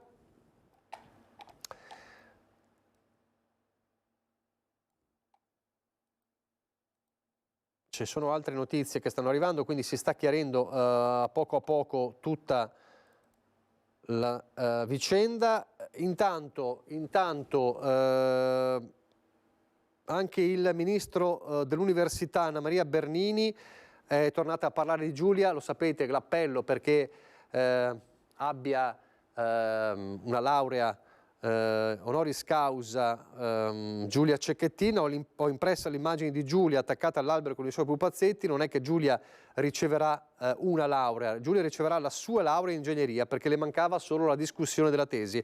È già dottore, manca solo la formalità, le hanno tolto tutto il resto, la vita e il diritto di amare. Giulia avrà la sua laurea in ingegneria, dunque assicura il ministro all'università Anna Maria Bernini. Abbiamo, credo, Valentina Visentin che ci chiede la linea. Mi dicono di no. Allora deve palesarsi in qualche modo. Scusate, ma sto comunicando ovviamente con i vari inviati. Allora facciamo così. Io direi abbiamo forse un momento, sì, facciamo a questo punto la pubblicità, perché se non riusciamo a mandare Valentina facciamo la pubblicità e poi andiamo da Valentina.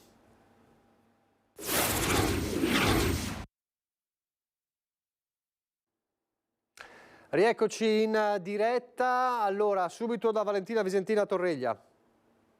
Dopo lo prendi, tu parti e dopo lo prendi. Sì, eccoci qua di nuovo da Torreglia, abbiamo il sindaco Marco Rigato che è qui con noi. Ovviamente sì, il sindaco porta il messaggio di una comunità che è sconvolta e che questa mattina ha preso la notizia dell'arresto di Filippo. Sindaco, un epilogo che non vi sareste mai immaginati. Sicuramente è una notizia che ci ha sconvolto e ha messo di nuovo un duro colpo per la comunità. E nulla da dire, è inspiegabile quanto è accaduto, però ne prendiamo atto, insomma. Lei è riuscito in queste ore a sentire la famiglia Turetta per caso? No, ho tentato di contattarli per farmi presente, ma non mi hanno risposto, quindi non so nemmeno dove si trovino in questo momento. Senta sindaco, c'è un momento questa sera, ci sarà un momento, una fiaccolata a Vigo Novo, lei parteciperà in nome del Comune di Torreglia? Assolutamente sì, sono stato in contatto parecchie volte col sindaco di Vigo Novo, col collega, ci siamo confrontati, mi ha chiamato anche questa mattina, parteciperò volentieri perché è un gesto di solidarietà nei confronti di queste due comunità, Vigo Novo e Saonara, insomma, che è doveroso per noi essere presenti. Come Comune di Torreglia invece pensate a delle iniziative nei prossimi giorni? Sì, ho interpellato tutto il Consiglio Comunale, quindi porto la voce dell'intero Consiglio Comunale e organizzeremo molto probabilmente per la giornata del 25 un qualcosa. Il governatore del Veneto Luca Zaia proprio questa mattina ha detto che nel giorno dei funerali di Giulia vuole chiedere il lutto di tutta la regione e che esorterà in particolare proprio i sindaci a portare avanti delle iniziative contro la violenza sulle donne. Certo, ringrazio il Presidente, mi sembra la cosa più corretta da fare. Lei adesso aveva conosciuto in precedenza la famiglia Turetta, non aveva mai visto Filippo? No, personalmente non erano persone con cui avevo avuto contatti in passato. La ringraziamo sindaco, immaginiamo che insomma siano momenti davvero difficili per tutta la comunità di Torreglia. Avete sentito questa sera il sindaco di Torreglia Marco Rigato sarà presente alla fiaccolata a Vigo Novo in memoria di Giulia e presto ci saranno iniziative anche qui a Torreglia, in particolare il 25 di novembre, la giornata contro la violenza sulle donne. Queste le parole del sindaco, vi avevamo già riproposto quelle del parroco Don Franco e sono queste le reazioni della comunità di Torreglia. Anche il sindaco non sa dove sono al momento i genitori di Filippo. Cercheremo più avanti di sentire adesso suo che hanno avuto modo di sentire il figlio. Tutto. Grazie Valentina Visentin, c'era solo un piccolo problema tecnico sull'audio. Allora, torniamo a parlare del momento in cui Filippo Turetta abbandona il corpo di Giulia. Ecco, dovremmo cambiare il titolo, lo dico al volo in regia, quindi abbandonata nel dirupo, non più gettata, perché c'è questo elemento in più delle indagini, cioè che Filippo Turetta, c'è stata la conferma di quello che era una delle ipotesi investigative, cioè che Filippo non ha gettato il corpo ma lo ha portato giù lungo il dirupo, avvolto in sacchi di plastica nera, e lo ha posato dietro sotto una grande roccia, quindi è sceso nel canalone. Il giovane è giunto sul posto con in auto il corpo di Giulia, è uscito dall'auto, ha preso il cadavere e di notte, senza una luce, forse utilizzando soltanto il telefono cellulare, ha percorso con in braccio Giulia il sentiero che scende giù per la scarpata. Infine ha deposto il corpo sotto la roccia e lo ha coperto con alcuni sacchi di colore nero. Non è chiaro se l'intento fosse quello simbolico di tutelare il corpo o di occultarlo alla vista dei ricercatori e chiunque altro. Si è appreso soltanto stamane, d'altronde, che sul corpo il medico legale non ha trovato segni di caduta, di trascinamento o di rotolamento. Quindi è questa mattina che c'è stato l'elemento cruciale dalle indagini sul corpo, da parte del medico legale Antonello Cirnelli che non c'erano traumi o ferite o lesioni da caduta, quali potevano esserci nel momento in cui un corpo ruzzola per 50 metri. Questo ha fatto capire e ha fatto accertare agli investigatori che Filippo Turetta dunque in questa immagine assolutamente terrificante, quasi da film horror, ha fatto quello che ha fatto. In diretta di nuovo, siamo a Vigonovo credo, sempre con Tigani. È acceso il gelato?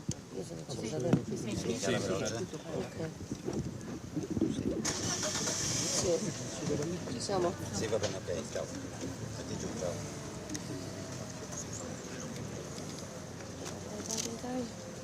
Avvocato Tigani, legale della famiglia di Giulia. Certo, ci siamo parlati, siamo stati là tutta la mattina e abbiamo preso di questa notizia che chiude questo iniziale cerchio. Adesso si aprirà la fase più viva procedimentale e siamo pronti. Insomma. Ci racconta come hanno reagito?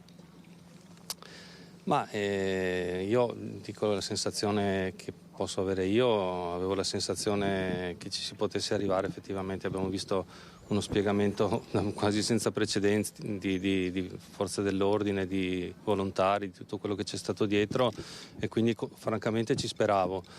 Certo è che Giulia però purtroppo non c'è più e non ce la porterà indietro più nessuno, però noi non possiamo a questo punto che restare vigili e attivi sull'accertamento dei fatti, che è la cosa più importante in questo momento. Però mi sento di ringraziare davvero dal profondo del cuore, anche umanamente e non solo professionalmente, l'Arma che ci ha dato la conferma, non la prova perché non ne avevamo dubbi, che ci si è tentato fino all'ultimo di arrivare a trovare la persona ricercata. Adesso c'è il momento delle responsabilità, dell'accertamento e su questo, come ho detto prima, non vorrei iniziare a parlare, nel senso che noi siamo, come dicevo prima, uno Stato di diritto e non uno Stato di polizia e l'accertamento dei fatti è fondamentale nella garanzia di tutti, nel rispetto della famiglia, ma noi siamo pronti sicuramente a farci il processo come va fatto. La cosa importante dunque sarà attendere anche l'esito dell'autopsia? Non solo, certamente quello è il primo passo, ma poi ci saranno una serie di elementi da valutare di ordine fattuale, di ordine tecnico-giuridico, che bisognerà fare in modo che si incastrino perfettamente per arrivare poi a capire esattamente cosa è successo, gli esatti titoli di reato e via discorrendo, insomma la storia processuale di tutti i giorni che conosciamo. Ecco. Voi avete una tempistica sull'estradizione? No, non sappiamo assolutamente nulla, noi abbiamo la notizia di questo fermo o arresto, non ho capito, e comunque poi vedremo. Non è la priorità per noi questa, cioè adesso noi... il papà alla E questa è una sensazione che non posso essere in grado di trasmettervi. E cosa ha detto qualcosa Filippo quando è stato fermato? Non lo so, non ne ho idea, dovreste chiederlo al collega compagno. Adesso la salma di Giulia è già stata portata qui. Non so neanche questo, di preciso, ecco. Io, sapete, cerco di dire le cose che so per certe perché, come ho detto dal primo secondo, quando ci siamo visti e conosciuti, bisogna dire le cose bene perché dopo si rischia di far danni, ecco. Abbiamo visto tanti fiori qua fuori, cosa ha detto la famiglia di tutto questo grande affetto? Allora, io posso dire che c'è una bella parte d'Italia, Grazie a voi. Avvocato, fanno pensare alla premeditazione. Anche su questo non mi voglio esprimere, né nell'un senso né nell'altro, perché questo è l'oggetto del processo. Le questioni giuridiche, le questioni di fatto, le dobbiamo lasciare ai giudici, alla procura che farà e sceglierà l'imputazione esatta secondo lei. Noi naturalmente lavoreremo a supporto dell'accertamento della verità. Ma non voglio dire adesso c'è premeditazione, non c'è premeditazione, perché è sbagliato. Grazie. Avvocato, questa sera c'è una fiaccolata per Giulia, ci sarà il papà, Elena, i familiari? Non ne abbiamo parlato in realtà, io ci sarò di sicuro, come credo che ci sarà il mondo oggi qua, credo che sarà un momento importante di raccoglimento, di vicinanza, come è stato in tutti questi giorni e come ci ha confermato insomma, questa Italia che si è stretta attorno a questa famiglia, e anche voi della stampa, vi ringrazio perché siete stati davvero preziosi. Grazie, ciao. Il ministro Bernini ha appena annunciato che forse potrebbe confermare la laurea. Sempre molto equilibrato l'avvocato Tigani. Guardi, veramente non lo so, lo apprendo da lei, se fosse così credo che sarebbe una bella cosa. Grazie mille. Grazie. Cos'è una bella cosa? Dicevamo con Ilaria, sempre molto equilibrato anche l'avvocato Tigani, che alla domanda sulla premeditazione dice: io adesso non dico nulla perché sono gli investigatori che devono fare il loro lavoro. È un po' quello che sottolineava anche ieri quando si era un po' alterato giustamente quando c'era stata quella fuga di notizie sulla vicenda dell'accoltellamento, il risultato è stato che la famiglia di Giulia era saputo di fatto dalla stampa. Insomma, come ti sembra la situazione lì? Sì, questa è la linea che è stata da sempre mantenuta.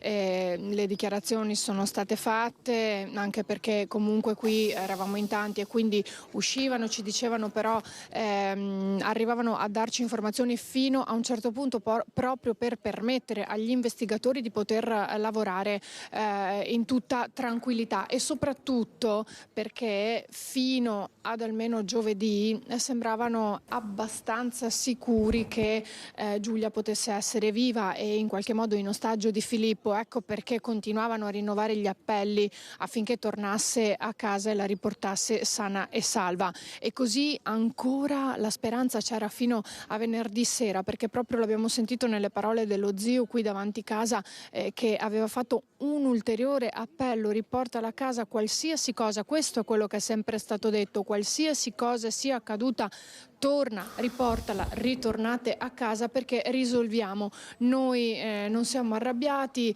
affronteremo tutto, ma torna, riportatela. Per cui la speranza che Giulia fosse viva e che lui la tenesse in ostaggio è rimasta viva nella famiglia di Giulia fino proprio all'ultimo momento. Mi chiedevi cosa succede qui ora?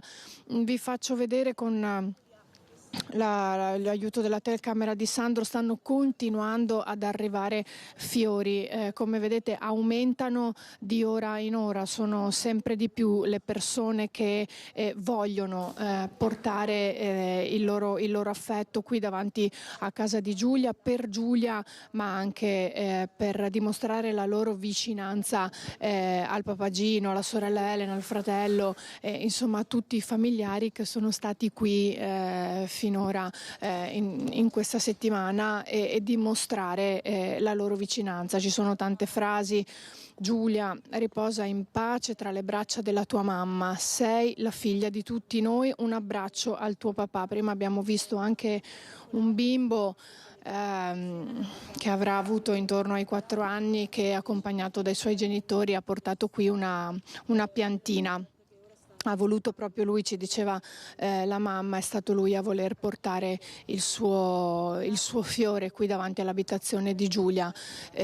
Quindi quello che sta accadendo in queste ore è proprio questo: una comunità che si sta dimostrando vicina alla famiglia, e ovviamente anche questo per loro è un grande aiuto, come ha detto anche l'avvocato Tigani, dicendo un grande aiuto dalla comunità ma anche da tutta Italia, perché ormai questa è diventata una notizia, anzi lo è stata proprio sin dall'inizio, che ha coinvolto davvero tutto il paese, tutta l'Italia, e quindi non solo la comunità di Vigonovo, di Torreglia e anche di Saonara.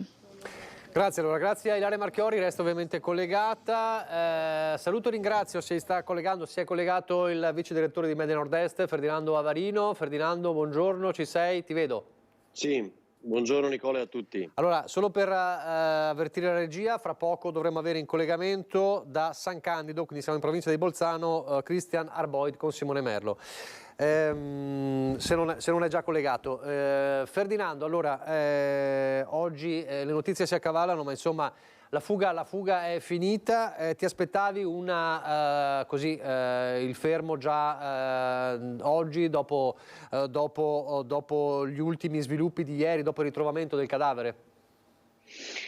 Ma guarda, fare previsioni in questo caso tremendo che ha sconvolto tutta l'Italia, non soltanto il Veneto, è stato difficile per tutta questa lunga settimana ormai di più. L'importante è che questa svolta sia arrivata, e fammi sottolineare una cosa, perché lo ha detto ringraziando tutte le forze dell'ordine, polizia, carabinieri ovviamente in primis, i vigili del fuoco, i volontari della protezione civile, che in tutta questa settimana si sono dati da fare indefessamente nel ricercare ovunque i due, nel cercarli in posti diversi, perché non si capiva in base alle fermate che questo pazzo peregrinare di Filippo Turetta che aveva fatto, quindi potessero nascondere eventi differenti. Uno di questi appunto si è così svelato, perché alla fin fine è diventato fondamentale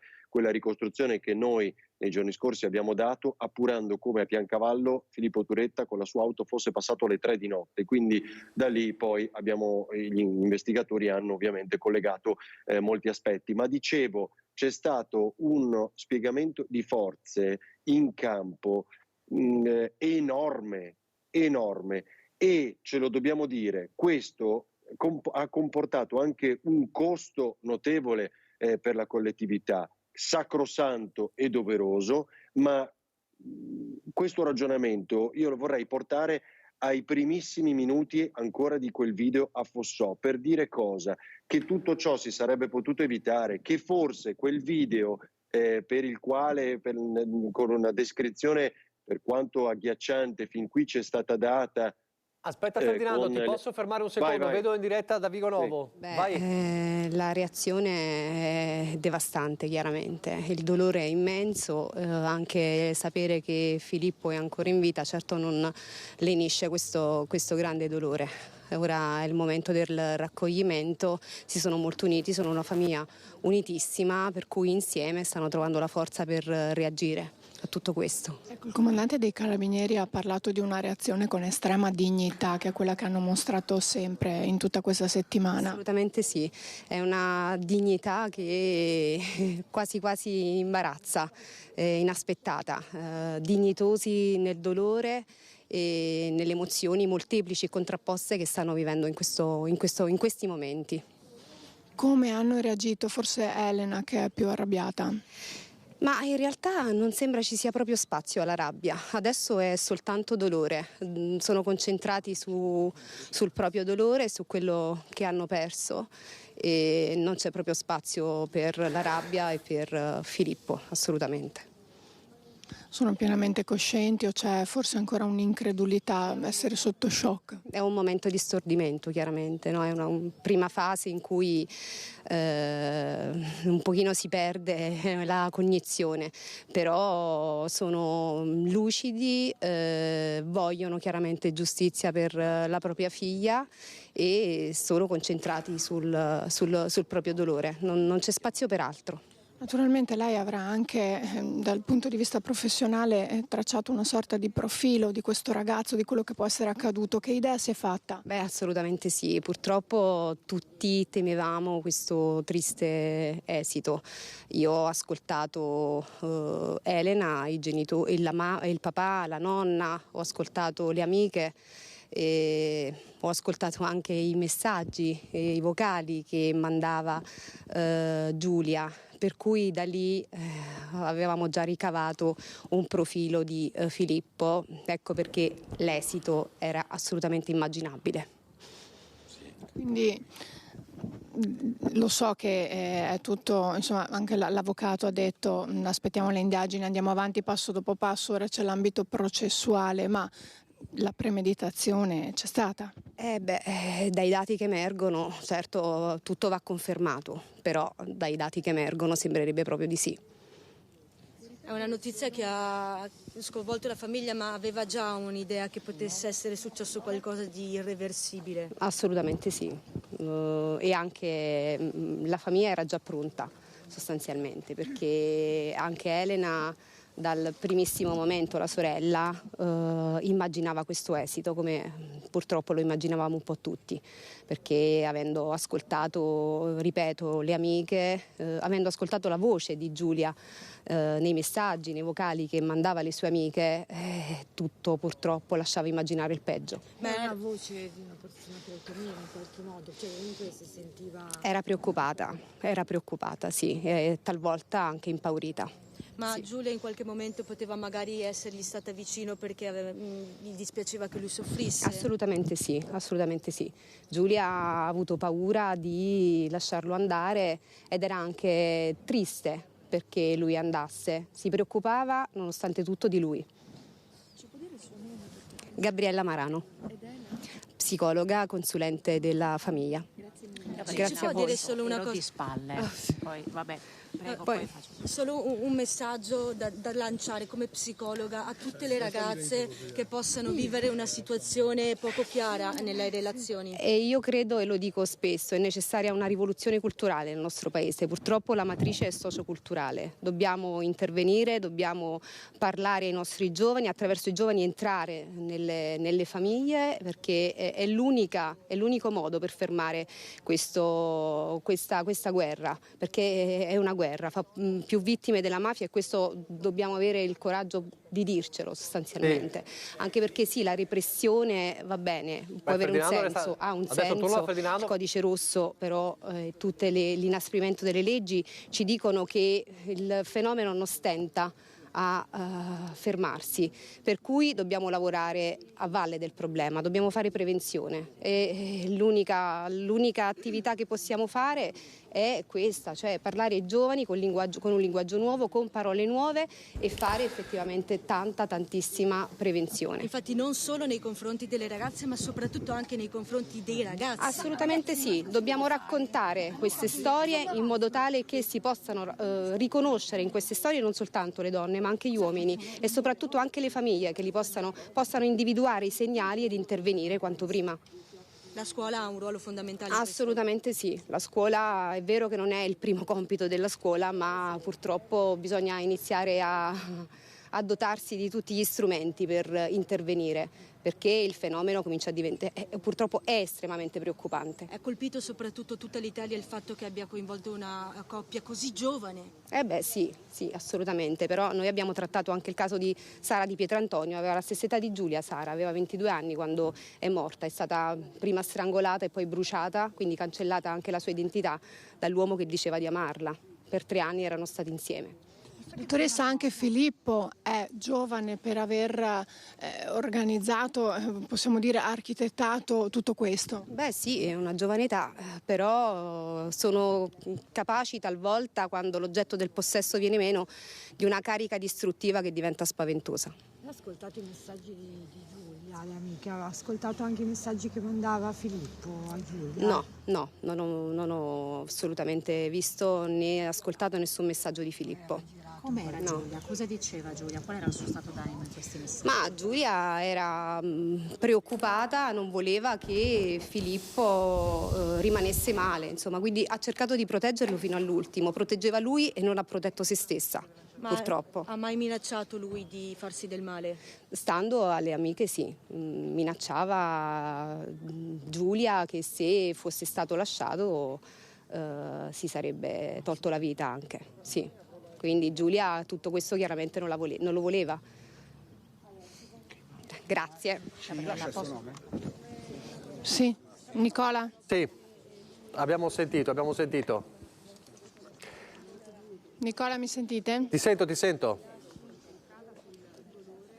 Ecco, questa era la psicologa dell'associazione Penelope che è accanto alla famiglia. Avete sentito quello che ci ha detto? Giulia Ecco, sto continuando. Giulia ha protetto lui e non ha protetto se stessa, proprio queste le ultime parole che ci ha detto. Sembra anche che Filippo in qualche modo le dicesse che aveva intenzioni suicide, che non poteva vivere né stare senza di lei. Lei probabilmente segnali, quindi, per segnali molto, questo, segnali perché molto forse chiari, si sentiva quindi. anche in colpa di aver chiuso questo. Segnali molto chiari, quindi Molto chiari, se vuoi tornare dalla psicologa, sì, Ilaria, non so, forse stava sì, dicendo altro. lì. Sì. Nel frattempo vi dico che c'è, fra poco abbiamo Christian Arboit collegato, abbiamo sempre Ferdinando, c'è anche questo elemento per quanto riguarda l'arresto di, ecco, forse ha detto qualcos'altro ma niente di più. Allora torno da te fra poco, Ilaria, se non dice qualcos'altro. Sta dicendo qualcos'altro? No.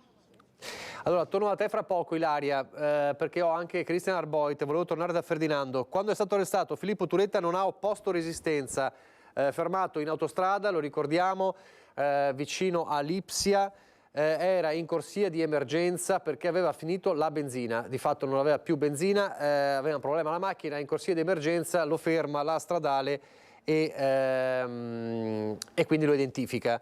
Agli agenti della polizia stradale tedesca che lo hanno fermato è apparso stanco e rassegnato, come se fosse desideroso di consegnarsi. Lo hanno comunicato le autorità tedesche e quelle italiane.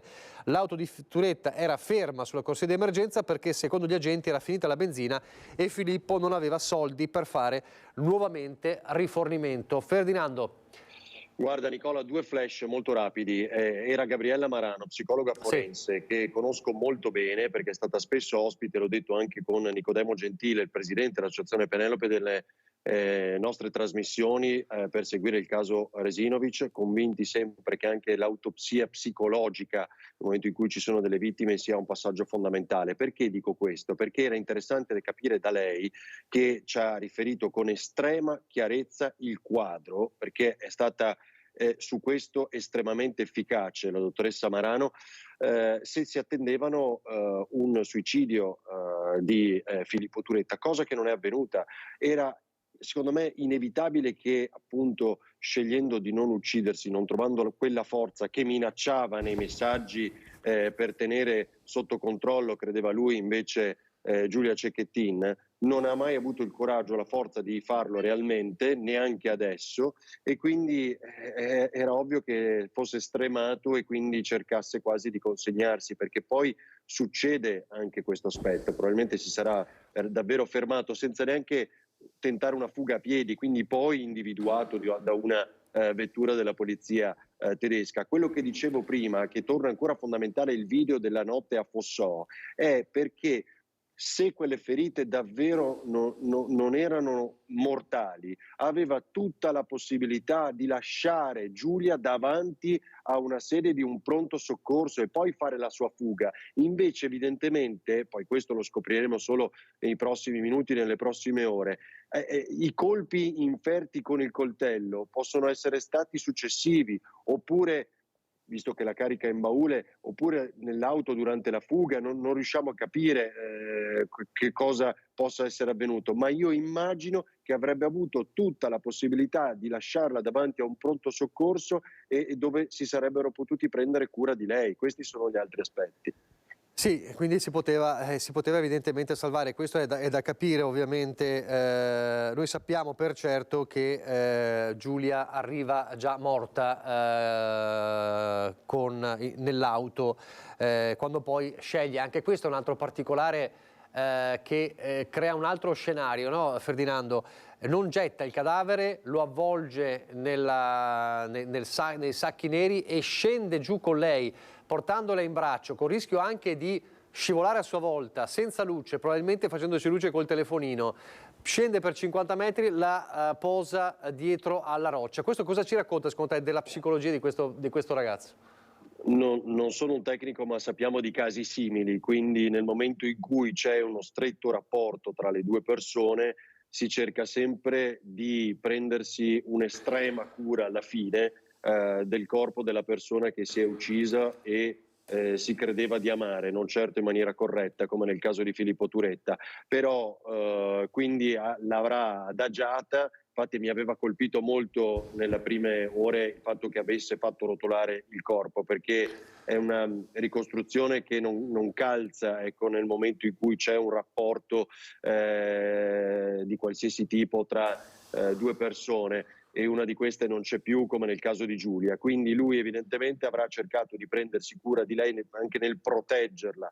L'ha nascosta dietro questa grande roccia. Il fatto di averla nascosta, di aver reso molto complicato il rinvenimento di questo corpo, però era un gesto invece di estremo egoismo, cioè dare a se stesso il tempo di maggiore e quindi per anche assicurarsi un'estrema una fuga. lucidità anche in quel momento, insomma, no? Certo, cioè il coltello, che non mi sembra siano emersi dettagli, No. può anche essere un coltellino svizzero, Certo. che hanno in tanti. Si è parlato da parte dell'avvocato compagno, no? Ha detto che aveva al massimo un'esperienza giocosa, l'ha definita così, di trekking o di orienteering, niente di serio, però un coltellino svizzero magari poteva averlo. Ora bisognerà capire ovviamente se si tratta di questo o di qualche Ferdinando, altro devo andare subito da Certo, Cristian. vai. Cristian a San Candido, siamo in provincia di Bolzano perché c'è un altro elemento importante, vero Cristian? Sì, assolutamente Nicola, adesso ci siamo spostati, ci troviamo a San Candido Inichen, in piazza San Michele, una delle due piazze principali. Con me Marco D'Apoz, che vi presenterò fra pochissimo. San Candido è tra i paesi che sono stati attraversati esattamente una settimana fa da Filippo Turetta. Prima vi abbiamo mostrato la zona di Ospitale sopra Cortina, lì il frame essenziale che ha suggerito la traiettoria intrapresa da Filippo, poi giù verso Dobbiaco Toblach e poi appunto qui a San Candido. San Candido che è a 40 chilometri di fatto, la strada è tutta dritta, porta a Lienz. È una zona ovviamente molto conosciuta per chi pratica soprattutto il turismo sia invernale che estivo. Dicevamo Marco D'Apoz è consigliere comunale, l'unico referente della comunità italiana qui in Consiglio Comunale per l'appunto a San Candido, ed è titolare anche del bar da Marco, che si trova alle spalle di Simone Merlo, e poi lo raggiungeremo. Marco D'Apoz ha qualcosa da raccontarci, ovvero è stata una settimana di mobilitazione anche qui in Val Pusteria. È stata una zona particolarmente battuta questa settimana. Da lei, D'Apoz, quando sono arrivati i carabinieri, le forze dell'ordine, e che cosa le hanno chiesto? Ecco, no, innanzitutto volevo fare le condoglianze alla famiglia e a tutti i parenti della povera ragazza, non solo da parte mia ma da parte del comune, sicuramente da parte di tutto dell'Alto Adige. Ci dispiace tantissimo che sia finita così, eravamo tutti in trepidazione, speravamo in un lieto fine, però purtroppo è successo quel che è successo. No, niente, da noi c'era stata questa comunicazione che dicevano che erano passati per San Candido, e quindi l'ultimo mercoledì c'è stata sia la polizia che i carabinieri che ci hanno chiesto, siccome abbiamo le telecamere davanti al bar che fanno vedere su tutte e due le piazze, di controllare sia martedì che mercoledì per vedere se trovavamo qualche indizio, qualche cosa che poteva di questi due ragazzi. Purtroppo abbiamo controllato sempre, abbiamo controllato tutti e due i giorni e non abbiamo trovato niente, purtroppo. Quindi l'attenzione delle forze dell'ordine tra mercoledì e giovedì era concentrata appunto sulle due giornate precedenti, martedì e mercoledì. Sì, giusto, e anche giovedì, perché giovedì c'è stato anche un altro, nel prossimo paese che è Verschaco, un funerale. Lì i pompieri, i vigili del fuoco hanno detto che perché siccome il defunto era un vigile del fuoco e loro hanno dovuto fare ancora un intervento prima del funerale, perché hanno dovuto controllare delle strade, le stradine su in montagna, nel monte del Montelmo e nella zona qui dei dintorni. Quindi c'era un sentore forte, pesante, che Filippo a questo punto potesse trovarsi qui, e nei giorni scorsi appunto entrambi i ragazzi, questo era il sentore sostanzialmente, che potessero trovarsi in questa zona. Sì, giusto.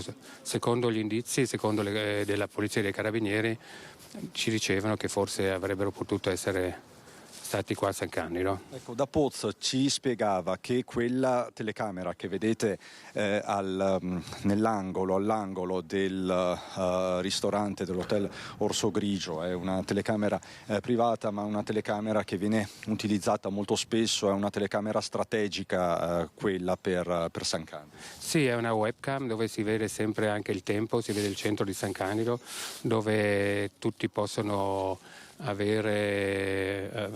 guardarla, insomma, no? E quindi si vede sempre quello che succede in paese. Ecco, lei mi conferma comunque che poi la macchina sia transitata per Lienz mercoledì e soprattutto che cosa può essere accaduto in quei giorni? Perché il sentore è che Filippo possa essersi mosso qui in zona. Ma noi purtroppo non sappiamo niente, noi ci hanno solo detto di controllare, di vedere, di tenere un po' gli occhi aperti e vedere. E noi, siccome siamo qui in centro, c'è sempre tantissima gente anche al bar, quindi chiedevamo: avete visto questo appunto, avete visto qualcosa? Ma purtroppo non abbiamo avuto riscontro. Ecco, noi ci spostiamo verso le telecamere del locale da Poz e nel frattempo le faccio un'altra domanda molto specifica.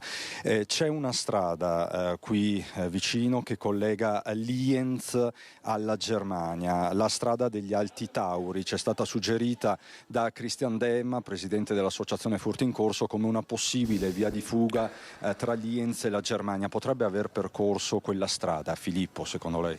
Oppure qual è l'alternativa qui in zona? Sì, ci sono 2 strade che si possono fare, ma anche molto di più, però una, come dice lei, si chiama il Felbatauern, è un passo, no, che in inverno spesso a volte chiuso da tanta neve che c'è, ma adesso è ancora aperto.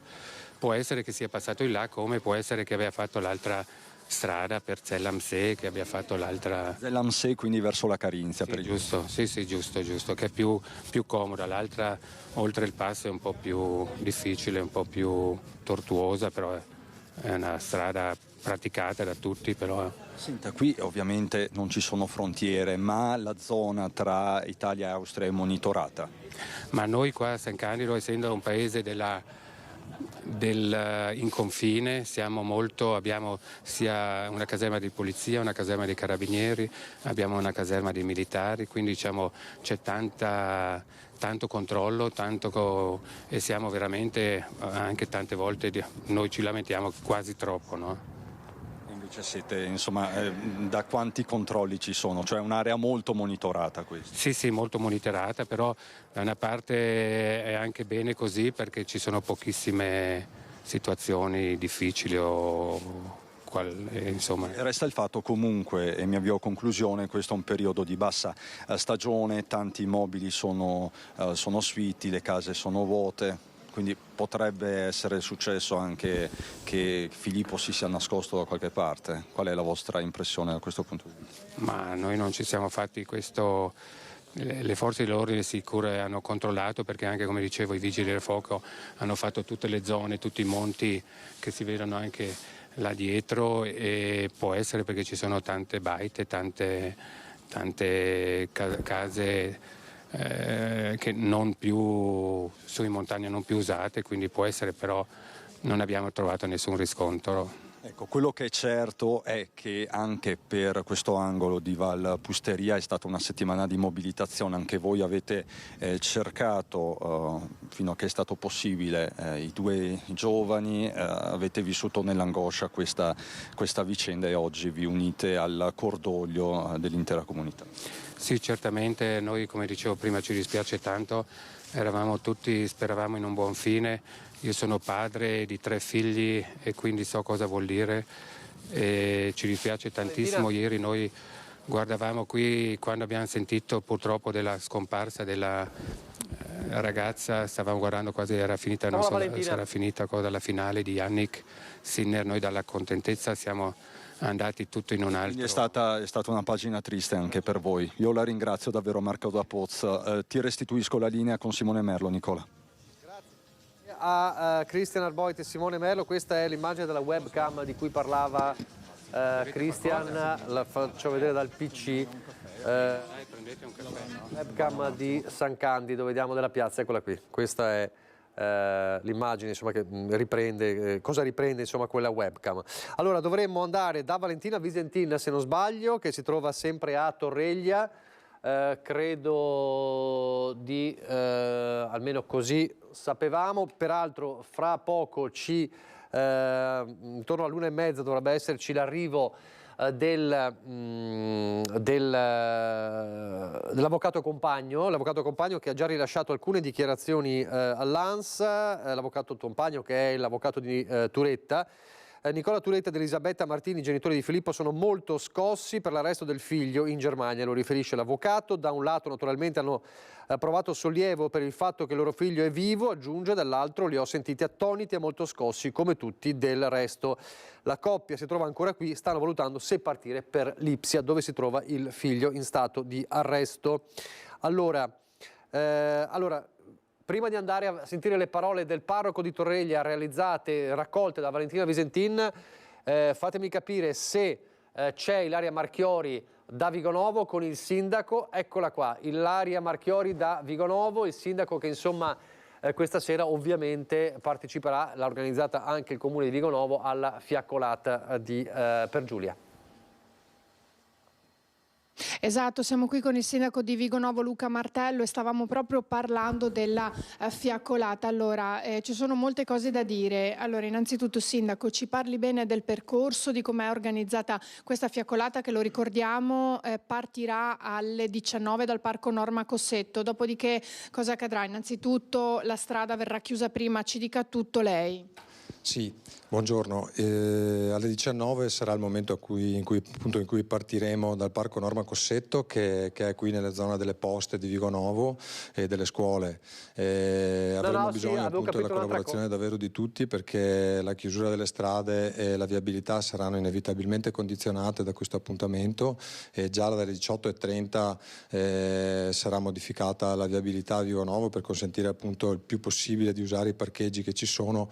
In questo senso meglio se si arriva con macchine cariche, ok? Quindi magari usando le piazze di Galta, di Tombelle e di Saonara qui limitrofe per parcheggiare l'auto e venire con meno mezzi possibile.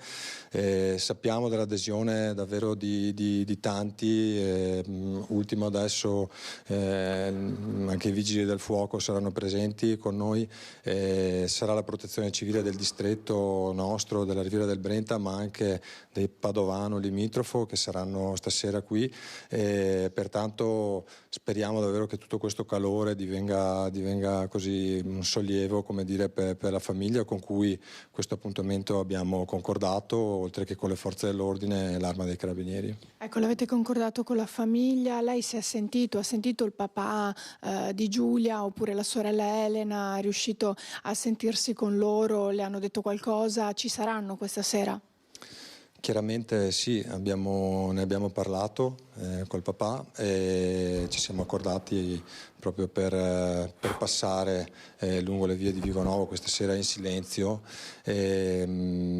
Chiaramente la libertà per loro è totale, quindi non ho fatto la domanda e non è la presenza loro diretta che sicuramente darebbe un valore in più a quello che facciamo, però quello su cui appunto siamo concentrati è sul far arrivare a loro tutto l'affetto che in questi giorni abbiamo riscontrato appunto nel nostro territorio, e pertanto portarlo qui significherà tentare quantomeno di fare un regalo a una famiglia che è sicuramente molto costretta, insomma, a un dolore che è inimmaginabile. Ricordiamo che è stata organizzata insieme anche al comune di Saonara, una comunità molto vissuta dalla famiglia cecchettina, anche se fisicamente poi vivono qui. Ci saranno, lei ha detto, prevediamo che ci sarà una folta presenza di partecipanti, anche sindaci dai comuni limitrofi. Dovrebbe esserci anche una rappresentanza del comune di Torreglia, se non il sindaco, qualcuno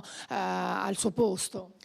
Sì, in primis appunto con Saonara, con cui questa iniziativa stiamo cercando di coordinare, proprio perché Giulia e la famiglia Cecchettin, sia con le scuole che con l'attività parrocchiale, più che a Vigonovo, diciamo, è cresciuta e ha vissuto con la comunità di Saonara, quindi in questo senso stiamo vivendo insieme questo tipo di disgrazia che purtroppo è capitata qui. Chiaramente i sindaci dei paesi limitrofi, dei comuni limitrofi, mandando la solidarietà delle loro comunità anche direttamente a me o a Michela Lazzaro di Saonara, hanno scelto di partecipare stasera anche loro in silenzio con la testimonianza di comunità che purtroppo anche in queste occasioni però si riscoprono solidali e che con l'affetto, in questo caso di una presenza, altrettanto tentano di dare una forma di sollievo. Ecco. E anche con la comunità di Torreglia, perché è coinvolta anche la comunità di Torreglia? Siamo trasversalmente davvero coinvolti tutti, poi in particolare con il sindaco di Torreglia siamo stati in contatto e ancora lo siamo, proprio perché è qualcosa che si estende e che al di là delle responsabilità vede tanto dolore da tutte le parti e ciò che capita in questi casi proprio è quello anche di portare, diciamo, a conoscenza come poi sia necessario rimanere in contatto e cercare da tutti i fronti e da ogni posizione di contribuire affinché cose come queste vengano superate. Sindaco, lei ha proclamato anche il lutto cittadino. A Vigonovo ieri e oggi vige il lutto cittadino e chiaramente lo riproporremo, sarà così rinominato nell'occasione della giornata del funerale, che al momento non sapremo.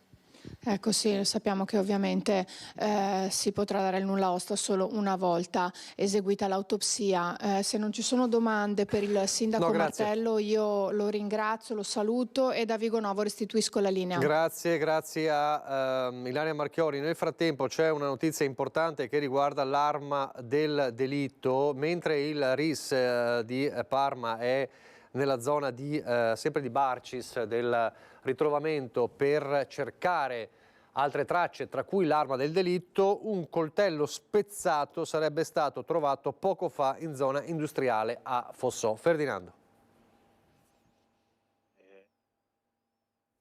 Non ti sento.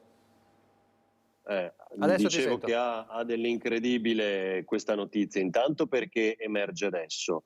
Secondo aspetto perché ci dicono ritrovato adesso, quindi probabilmente ulteriori ricerche, però cambia tutto anche quello che stavamo commentando poco fa, cioè che allora forse non c'era più tempo per salvare Giulia e allora forse quello che c'è stato strategicamente riferito da fonti ufficiali inizialmente, cioè di un'aggressione a mani nude, evidentemente cambia.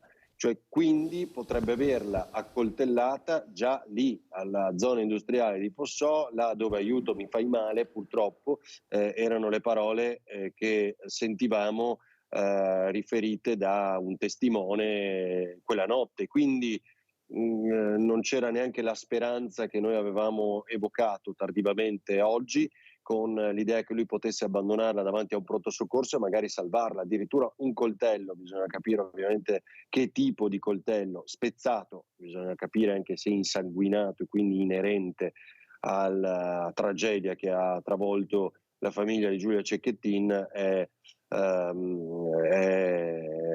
che tipo di coltello, appunto, se è davvero riguarda questo dramma. Ho sentito le parole anche della famiglia di Filippo Turetta, insomma, chiaro, hanno colpito un po' tutti noi. Adesso è bene che le indagini, il processo vada avanti, che dica qualcosa e che paghi fino in fondo per tutto quello che ha fatto. Ho ancora tanto materiale da far vedere, altri collegamenti. Andiamo in pubblicità e poi torniamo in diretta.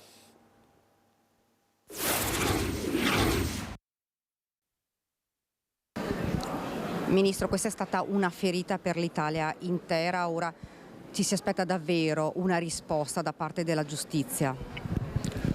Mia moglie ed io siamo venuti qui oggi proprio per dare testimonianza personale della tragedia che ha colpito questa famiglia. Per quanto riguarda la giustizia, noi abbiamo già inasprito le pene, abbiamo creato dei nuovi reati. Diciamo che dal punto di vista normativo quello che si poteva fare è stato fatto, però ricordiamoci che la repressione penale non è incisiva più di tanto in queste situazioni. Quello che occorre è la prevenzione del reato e quindi questo si può avere soltanto attraverso l'educazione, attraverso l'informazione e attraverso un cambiamento radicale di mentalità da parte di molti maschi che ritengono ancora di essere i detentori del potere fisico e psicologico nei confronti delle donne. Questo si può fare soltanto attraverso l'educazione. L'educazione però inizia in famiglia e quindi bisogna educare anche i genitori oltre ai figli, perché è nelle prime fasi della vita che si sviluppa la concezione del bambino nei confronti del prossimo ed è una concezione che deve essere ispirata al rispetto di tutti i soggetti e in particolarmente di quelli deboli. Purtroppo questi fenomeni sono accaduti anche nel passato, ma oggi hanno una sorta di accelerazione che per certi aspetti è inspiegabile e quindi noi dobbiamo capirne le cause, ma ripeto, il modo migliore per intervenire efficacemente non è soltanto la repressione penale, ma è quello dell'educazione, della informazione e della sensibilità, soprattutto da parte dei genitori nei confronti dei figli più giovani, per educarli ad essere rispettosi verso gli altri. Lei parlava di un progetto prima. Sì, questa è una mia idea personale, mi è venuta una quindicina di giorni fa, devo ancora dare attuazione, ma sto cercando di trovare il sistema attraverso una impostazione sia grafica che contenutistica di far stampare degli opuscoli, dei libretti, qualche cosa del genere, da diffondere nelle scuole, nelle famiglie, nei luoghi di lavoro, dove in modo incisivo ma in modo molto comprensibile si renda palese anche quelli che sono i rischi enormi che certi comportamenti che possono sembrare accettabili oggi anche ad alcuni ragazzi possono invece rovinare loro la vita. Questo passa da reati gravi come quelli di cui oggi parliamo, ma anche a episodi che possono sembrare minori, come per esempio la produzione di materiale pedopornografico.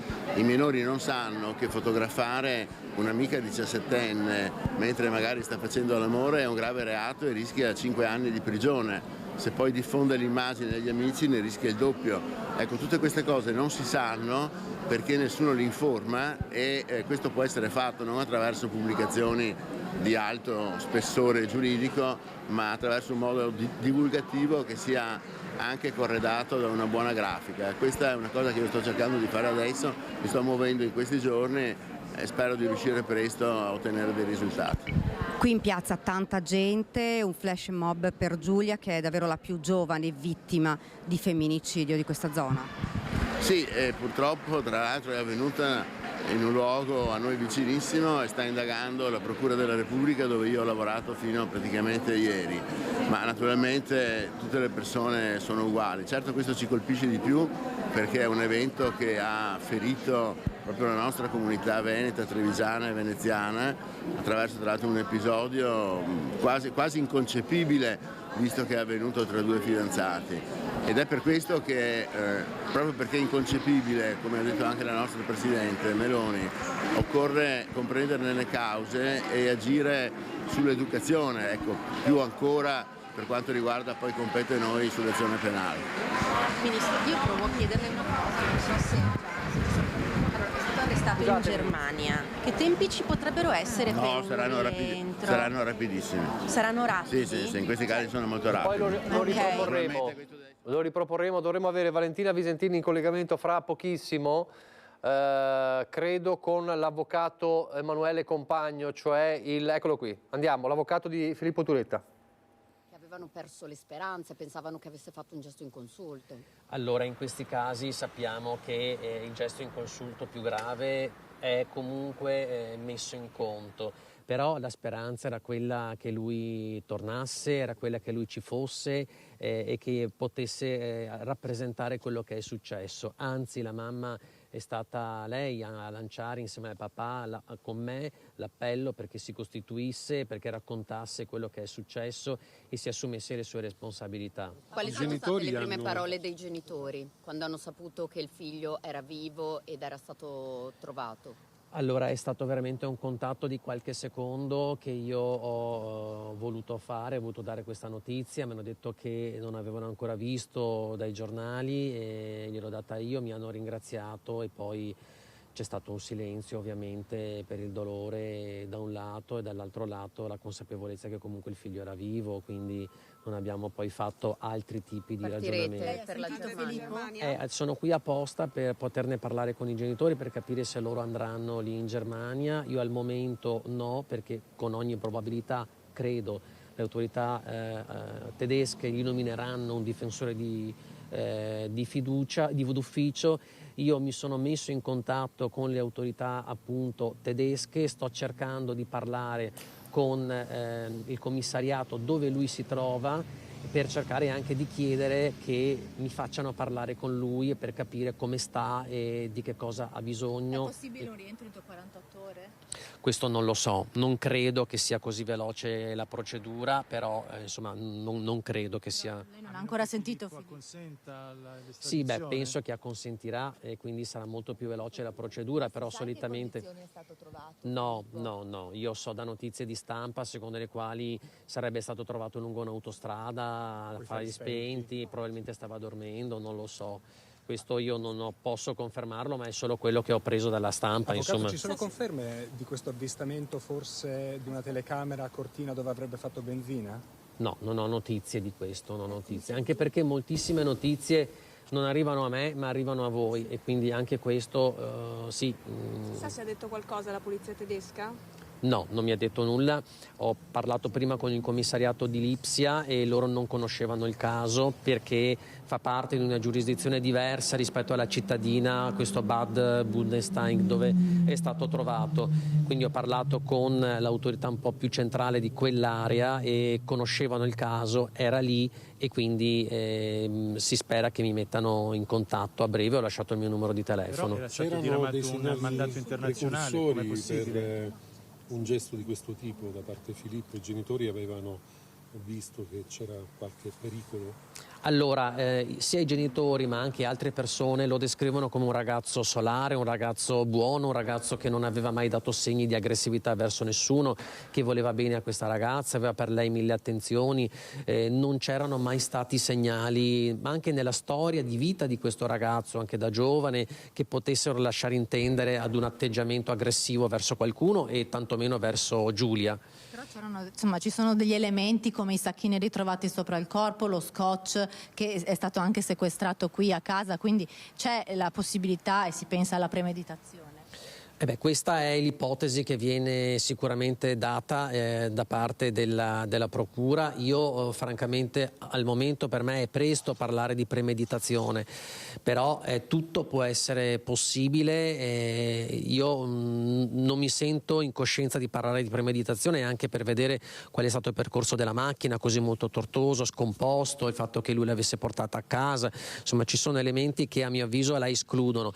Poi però bisognerebbe vedere bene le carte, accedere al fascicolo, vedere tutta l'attività di indagine prima di esprimere un parere. Avvocato, i genitori sono riusciti a sentirlo al telefono? Come? Le ricerche nel computer sono confermate di kit di sopravvivenza piuttosto che come affrontare. Io non ho conferme di questo, non ho conferme, non ho visto nulla, so che avete più informazioni voi di me su questi aspetti. Secondo lei Filippo voleva fare una fuga con Giulia quella sera? Non lo so, no, non lo posso sapere, solo questo, cioè solo a lui potremmo chiedere questa cosa. Può essere che magari anche volesse andare via con lei, ma se l'ha accompagnata a casa quella sera. Avvocato, lei ora entrerà in casa dei genitori, è possibile magari riuscite a mettervi in contatto con le autorità tedesche e magari fare una chiamata? Speriamo di poterlo fare, di poterlo fare. Papà e la mamma non sono ancora riusciti a parlare a Filippo? Non mi risulta perché non hanno dato il contatto neanche a me per il momento alla polizia tedesca, quindi non credo che l'abbiano dato alla famiglia, si sono messi in contatto con la famiglia. Vediamo cosa riusciamo a fare, adesso proviamo a sentire la famiglia. Grazie. Il conferimento delle consulenze c'è già stato? No, io mi sto muovendo per individuare dei consulenti, non è facile di domenica, però mi sto muovendo comunque per individuare dei consulenti per quando ci sarà probabilmente, ritengo, l'autopsia o altri tipi di accertamenti tecnici, e quindi sto già elaborando e creando una sorta di team difensivo per rispondere a tutte quelle che saranno le esigenze processuali. Avvocato, un tecnicismo, non ho capito, c'era comunque un mandato diramato a livello europeo, però forse più un caso fortuito, cioè i fari spenti e l'hanno individuato così, come possibile? Beh, il mandato d'arresto europeo sappiamo che è una sorta di indicazione che viene dato a tutte le varie polizie, che nel caso in cui venisse individuata questa persona deve essere accompagnata perché è oggetto di ricerca. Quindi, oppure venisse avvistata la macchina, insomma, ecco, quindi sì, c'era questo mandato, ma poi comunque solitamente la cattura è sempre casuale, o perché la persona va in albergo e quindi suona l'alert, oppure perché insomma, ci sono sempre degli automatismi che poi prescindono dal caso singolo. Filippo si è consegnato senza opporre alcuna resistenza? Non lo sappiamo, no, non lo so. Lei adesso si metterà in contatto con il loro avvocato d'ufficio? Io ho chiesto anche alla polizia, appunto, tedesca di farmi parlare con un eventuale avvocato lì, tedesco, ecco. Però tutte queste sono comunicazioni che avvengono in maniera estemporanea, perché magari parlo con un funzionario che è in quel momento all'ufficio.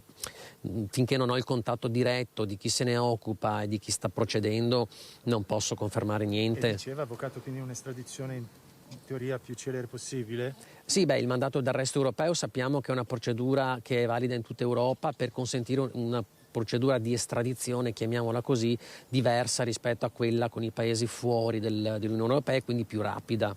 I genitori sanno perché era in Germania? Aveva qualcosa legato in Germania? A me non risulta che lui avesse contatti né in Austria né in Germania.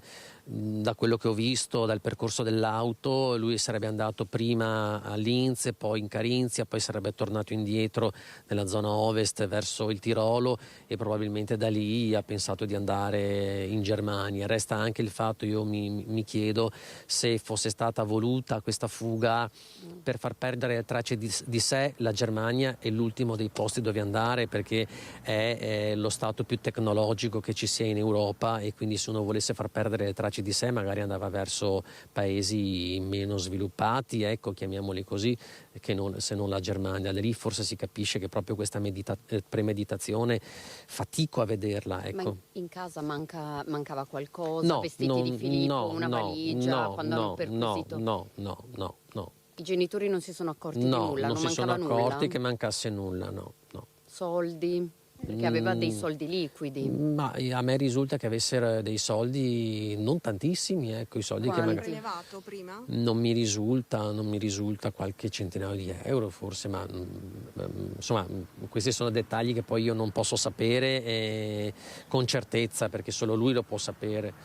Beh, voi avete il foglio della perquisizione con tutte le cose che sono state prelevate, giusto? Quando c'è stato sì. No, io quello devo ancora averlo, il verbale di perquisizione. Ho capito, va bene, grazie. Però ero presente. Avvocato, magari l'aspettiamo qui fuori dopo. Valentina, se mi senti... Va bene, se riesco a dire qualcosa, vediamo. Valentina, mi senti? Riesci a chiedere una cosa all'avvocato? Il corpo di Giulia è stato occultato con dei sacchetti. Sì? Sì, se riesci a chiedere all'avvocato, comprensibilmente con quello che sa, se si è capito se Filippo avesse sentito i vari appelli a costituirsi. Però io questo non lo so. Grazie, avvocato. Ha mai sentito, Filippo, un'ultima domanda, Filippo, ha mai sentito i vari appelli a costituirsi che sono stati arrivati in queste ultime ore? Non lo so, può essere che magari abbia visto internet, però io questo non lo so, se lui poi lo abbia concretamente visualizzati, ecco. Okay, grazie. E se sa, scusami Valentina. L'hanno ripreso, Se sa, mi sono perso un secondo, se ha capito, se lo hanno informato che c'è stato questo, ci sarebbe stato il ritrovamento di un coltello spezzato nella zona industriale di Fossò. Questo volevo capire se lo sapeva. Mi pare di capire che però sappiamo molto più noi di loro in questi frangenti. Esatto, è quello che abbiamo avuto la percezione anche noi, che molte notizie loro le stanno prendendo dai giornali, dalle dirette televisive, perché anche l'avvocato addirittura non ha ancora il verbale di perquisizione con tutti gli oggetti che sono stati repertati qui venerdì pomeriggio, quando c'è stata la perquisizione dei carabinieri. Io stessa gli ho chiesto se sapeva insomma dei sacchi neri che sono stati utilizzati per coprire il corpo di Giulia, e quindi insomma l'avvocato non sapeva nulla, e anche da quel che risulta pare non abbiano prelevato alcune queste cose all'interno dell'abitazione della famiglia Turetta. Addirittura l'avvocato non ha ancora sentito il suo corrispettivo d'ufficio in Germania, così come avete sentito nemmeno i genitori sono riusciti ancora a sentire la voce del proprio figlio. Quindi al momento credo che i contatti tra il legale e la famiglia con Filippo non ci siano ancora stati, e avverranno più tardi, magari entro la fine di questa giornata. Quindi sono ancora frammentarie le notizie che ha in mano l'avvocato compagno, che adesso dovrebbe comunque poi salire e vedere la famiglia Turetta, con cui ci sono stati contatti questa mattina solo telefonici. Quindi l'altro dettaglio è che la famiglia Turetta è qui all'interno dell'abitazione, chiusa ovviamente nel silenzio e nel loro dolore, e al momento non vuole rilasciare altre dichiarazioni. Grazie Ilaria, allora ci ricolleghiamo, chiaramente quindi aspetta lì, perché quando uscirà dal colloquio con la famiglia sapremo qualcosa di più, sapremo anche se partiranno per Lipsia. Abbiamo già chiesto... Peraltro esatto, abbiamo già chiesto all'avvocato se poi si può fermare dopo l'uscita, dopo l'incontro con la famiglia, e ha detto che insomma dovrebbe benissimo. Peraltro il ministro Tajani ha detto entro 48 ore sarà in Italia, la procedura può essere anche più lunga, vedremo, comunque potrebbe essere comunque entro pochi giorni, quindi bisogna capire se partiranno comunque i genitori verso Lipsia per parlare col figlio. Allora Ferdinando, intanto saluto e ringrazio, scusa Ferdinando, in collegamento le chiedo solo di aspettare un attimo l'assessore alle politiche sociali e alle politiche anche per le pari opportunità, Gloria Tessarollo di Treviso. Buongiorno, buona domenica. Buongiorno, buona domenica a voi. Allora le chiedo un attimo di attesa. Ferdinando, dopo ci ricollegheremo con te più tardi. Le parole dell'avvocato compagno, come le commenti? Ecco. Dunque, perché l'avvocato compagno, che è il legale d'ufficio di Filippo Turetta, lo ricordo ancora una volta, e adesso è ovvio che ci dovrà essere un legale d'ufficio anche in Germania, finché non rientra in Italia. Ricordavi tu adesso le parole del ministro Tajani, che dice entro 48 ore. Lo stesso ministro Nordio ha detto sarà velocissimo, i giorni massimo sono 60, ma immaginiamo che la cosa si farà con una certa rapidità. Comunque insiste sull'idea che ha detto sarebbe della procura, quindi dell'accusa, della premeditazione, insiste nel non credere a questa strada, perché spesso ha detto ma allora perché quella sera la stava riaccompagnando a casa, e poi tutto è successo di fatto nel parcheggio lì a Fossò. Può essere che lui abbia tentato un avvicinamento a Giulia e sia stato respinto. Questa è una cosa di cui non ci si può nascondere, può essere una delle ricostruzioni. Ricordo che sarebbe stato trovato questo coltello rotto adesso in quel parcheggio, però l'avvocato ha detto un'altra cosa, che non manca nulla da casa, e anche questo aspetto è interessante. E un altro del quale almeno eravamo convinti tutti, forse all'inizio, che non avesse scelto in realtà la strada del nord Europa, ma dell'est, tant'è che i primissimi giorni, e l'ho detto tante volte, era pieno di posti di blocco anche il Friuli Venezia Giulia, e in particolare Trieste, perché si pensava potesse tentare una fuga verso la Slovenia, la Croazia o comunque l'est. E ha perfettamente ragione l'avvocato compagno nel dire che Austria e Germania, poi in particolar modo, siano i posti meno adatti, perché appunto molto più sorvegliati e videosorvegliati probabilmente del nostro.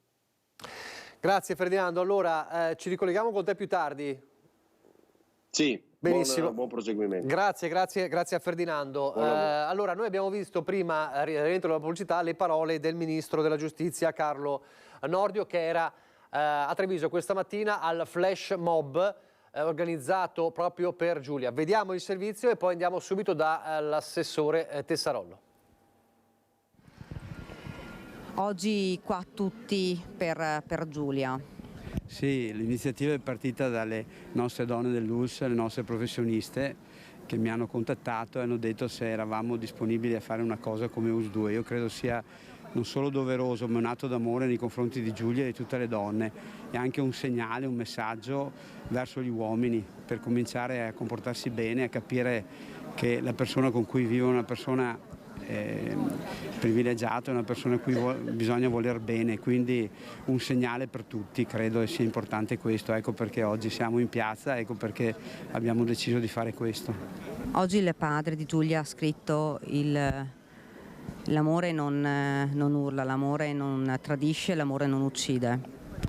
Sì, non uccide, soprattutto non deve uccidere, non deve costringere, non deve ledere la dignità e la libertà di chiunque, in particolare delle donne. È una morte che ci tocca tutto e ci deve toccare tutti, perché è la numero 105 da gennaio ed è la più giovane vittima di femminicidio che abbiamo mai avuto nel nostro paese, e non è giusto. Questo deve farci scrollare e deve farci scuotere dal profondo e agire, cominciare veramente ad agire al di là delle parole. Sindaco, oggi l'assessore ha detto dobbiamo dire davvero un basta. La più giovane vittima qua di questo territorio, vittima di femminicidio. Sì, soprattutto dobbiamo uscire dalle dinamiche che è sempre colpa di qualcun altro e che il problema non è nostro ma è di qualcun altro. Cioè, questo è un problema della nostra comunità, evidentemente è un problema culturale, è un problema sociale, è un problema normativo, e continuare a celebrare queste vittime io credo che sia corretto da un certo punto di vista, ma se poi non agiamo per evitare che succedano altri episodi, forse è anche una piccola mancanza di rispetto. Quindi dobbiamo manifestare meno e lavorare di più per cambiare la cultura, per educare gli uomini, per proteggere le donne, per garantire la certezza della pena. Sono tutte cose che ognuno di noi può e deve fare, e quindi il mio obiettivo da sindaco è educare gli uomini, proteggere le donne. Non c'è più tempo da perdere, perché altrimenti tra tre giorni, perché una ogni 3 giorni purtroppo muore, tra 3 giorni ci ritroveremo qui a dirci ancora le stesse cose. Allora noi dobbiamo cominciare certamente a proteggere le donne, ma soprattutto ad educare gli uomini, che così non si può più andare avanti.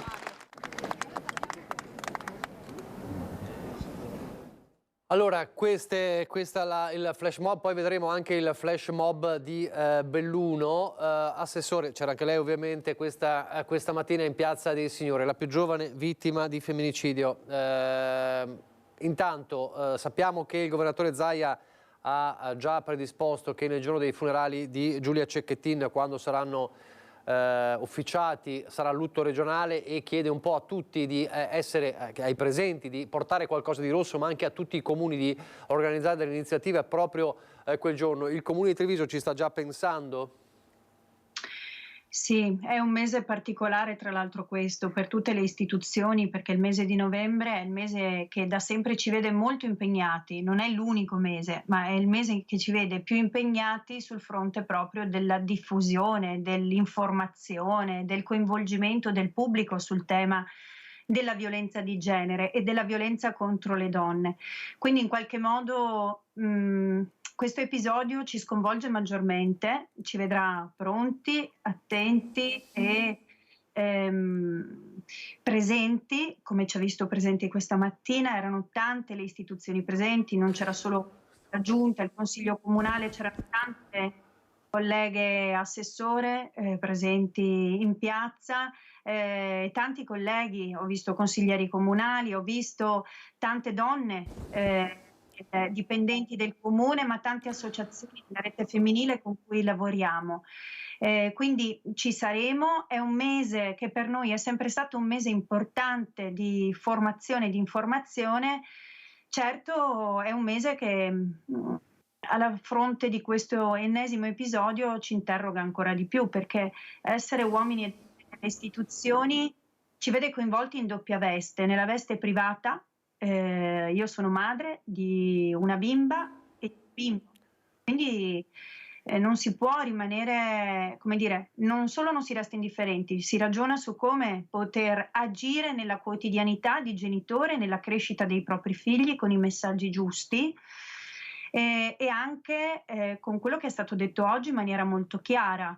Stiamo crescendo generazioni probabilmente di giovani fragili e poco pronti al fallimento, al no, al rifiuto, a incassare il colpo e andare avanti, a crescere. Stiamo crescendo generazioni di giovani impreparati alla vita e impreparati alle relazioni, ai sentimenti. Non è tutto un videogioco, non è tutto CSI, non è tutto un telefilm, non è tutto un gioco alla scoperta e all'inchiesta. È la vita reale. Quando tu metti le mani attorno al collo di una persona e la uccidi, non è un videogioco, non è un... Ecco, sono molto stupita, ad esempio ascoltavo adesso l'intervista quando chiedevate all'avvocato se aveva visto gli appelli. Ma serve vedere gli appelli? È la domanda che mi faccio io. Cioè, un giovane veneto nel 2023 laureato che sta scappando dopo un fatto di questo tipo, ha bisogno di un appello per capire che deve prendersi le sue responsabilità davanti alla giustizia? Ecco, questa è la domanda che io mi faccio. Forse come istituzioni dobbiamo intraprendere una via più decisa, che non è che non sia stata presa, ma va presa in maniera più decisa. Peraltro, Assessore, non ha neppure di fatto ha risposto all'appello, perché lo hanno arrestato, lo hanno bloccato di fatto. Appunto, è questo che sto dicendo, cioè è il senso di responsabilità prima di compiere certi fatti, durante e dopo. Qui manca completamente il senso della realtà, e la capacità di assumersi la responsabilità di un fatto, di essere adulti e di ragionare prima, essere competenti prima nelle relazioni e poi nel momento in cui si sbaglia di farsene carico. E quindi credo come istituzioni, stavo dicendo che continueremo a lavorare, rafforzeremo l'azione sul fronte maschile, perché il problema oggi non è tanto, continua ad esserci una elevata attenzione sui servizi alle donne, rendere le donne consapevoli, dare loro strategie e informazioni per poter uscire da situazioni di violenza. Qui bisogna lavorare con molta decisione sul fronte maschile. Oggi noi abbiamo uno sportello a Treviso da 3 anni che intercetta uomini maltrattanti. Gli uomini che accedono sono uomini prevalentemente inviati dal tribunale. Ma uno non se ne accorge prima di avere un problema? Non c'è una rete amicale o familiare che si rende conto che questo è un problema e lo indirizza all'aiuto, perché le istituzioni mettono la competenza nel fornire aiuto, ma la gente deve prendersi la responsabilità di farlo un percorso, non si può delegare agli altri, è colpa della scuola, è colpa del comune, è colpa dell'US. È importante secondo me che oggi la manifestazione sia arrivata dalle donne dell'azienda sanitaria, le vedono tutti i giorni queste donne massacrate, martoriate, che arrivano ai pronti soccorso e poi non hanno magari il coraggio di denunciare. Basta davvero, le istituzioni ci sono e ho trovato anche una forte unità e non avevo dubbi da tutto il Consiglio Comunale. Credo che la direzione che intraprenderemo sarà unica e il mondo associazionistico e la rete, come dire, ha la stessa visione. È importante che il mondo degli adulti che hanno ruoli educativi e genitoriali oggi faccia una scelta di campo meno accudente e invece più di crescita delle persone.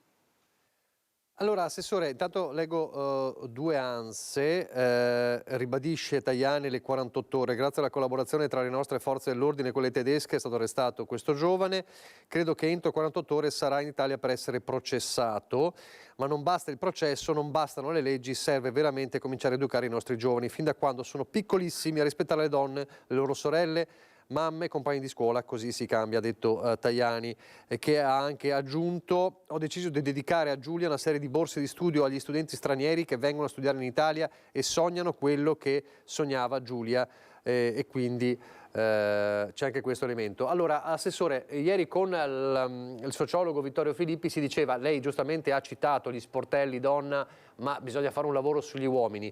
Poi c'è l'elemento, forse fare il lavoro sugli uomini è già tardi, l'elemento dell'educazione all'affettività, come si può sviluppare di più nelle scuole, perché poi è lì il concetto, forse si fa ancora troppo poco nelle scuole o in famiglia, però forse dalle scuole potrebbe arrivare un segnale. Guardi, io credo che la scuola sia molto attenta a questo. Io posso parlare dell'esperienza di Treviso, ma anche di quella di tante altre scuole, perché parlo con colleghe e colleghi assessori e l'attenzione è elevata. Noi proprio qualche settimana fa abbiamo iniziato a presentare a tutte le scuole un progetto importante sull'affettività che portiamo a Treviso a oltre 1000 studenti, si chiama Alice incontra Pollicino. Abbiamo cercato il finanziamento, l'abbiamo voluto sulle scuole elementari proprio perché dobbiamo parlare ai bimbi. La formazione pedagogica importante è nello 0-6, questo non mi stancherò mai di dirlo. Ecco, poi possiamo fare una serie di azioni importanti, di aggiornamento, di informazione, ma è nello 0-6 che si sedimentano gli elementi della crescita della persona, dell'uomo e della donna del futuro.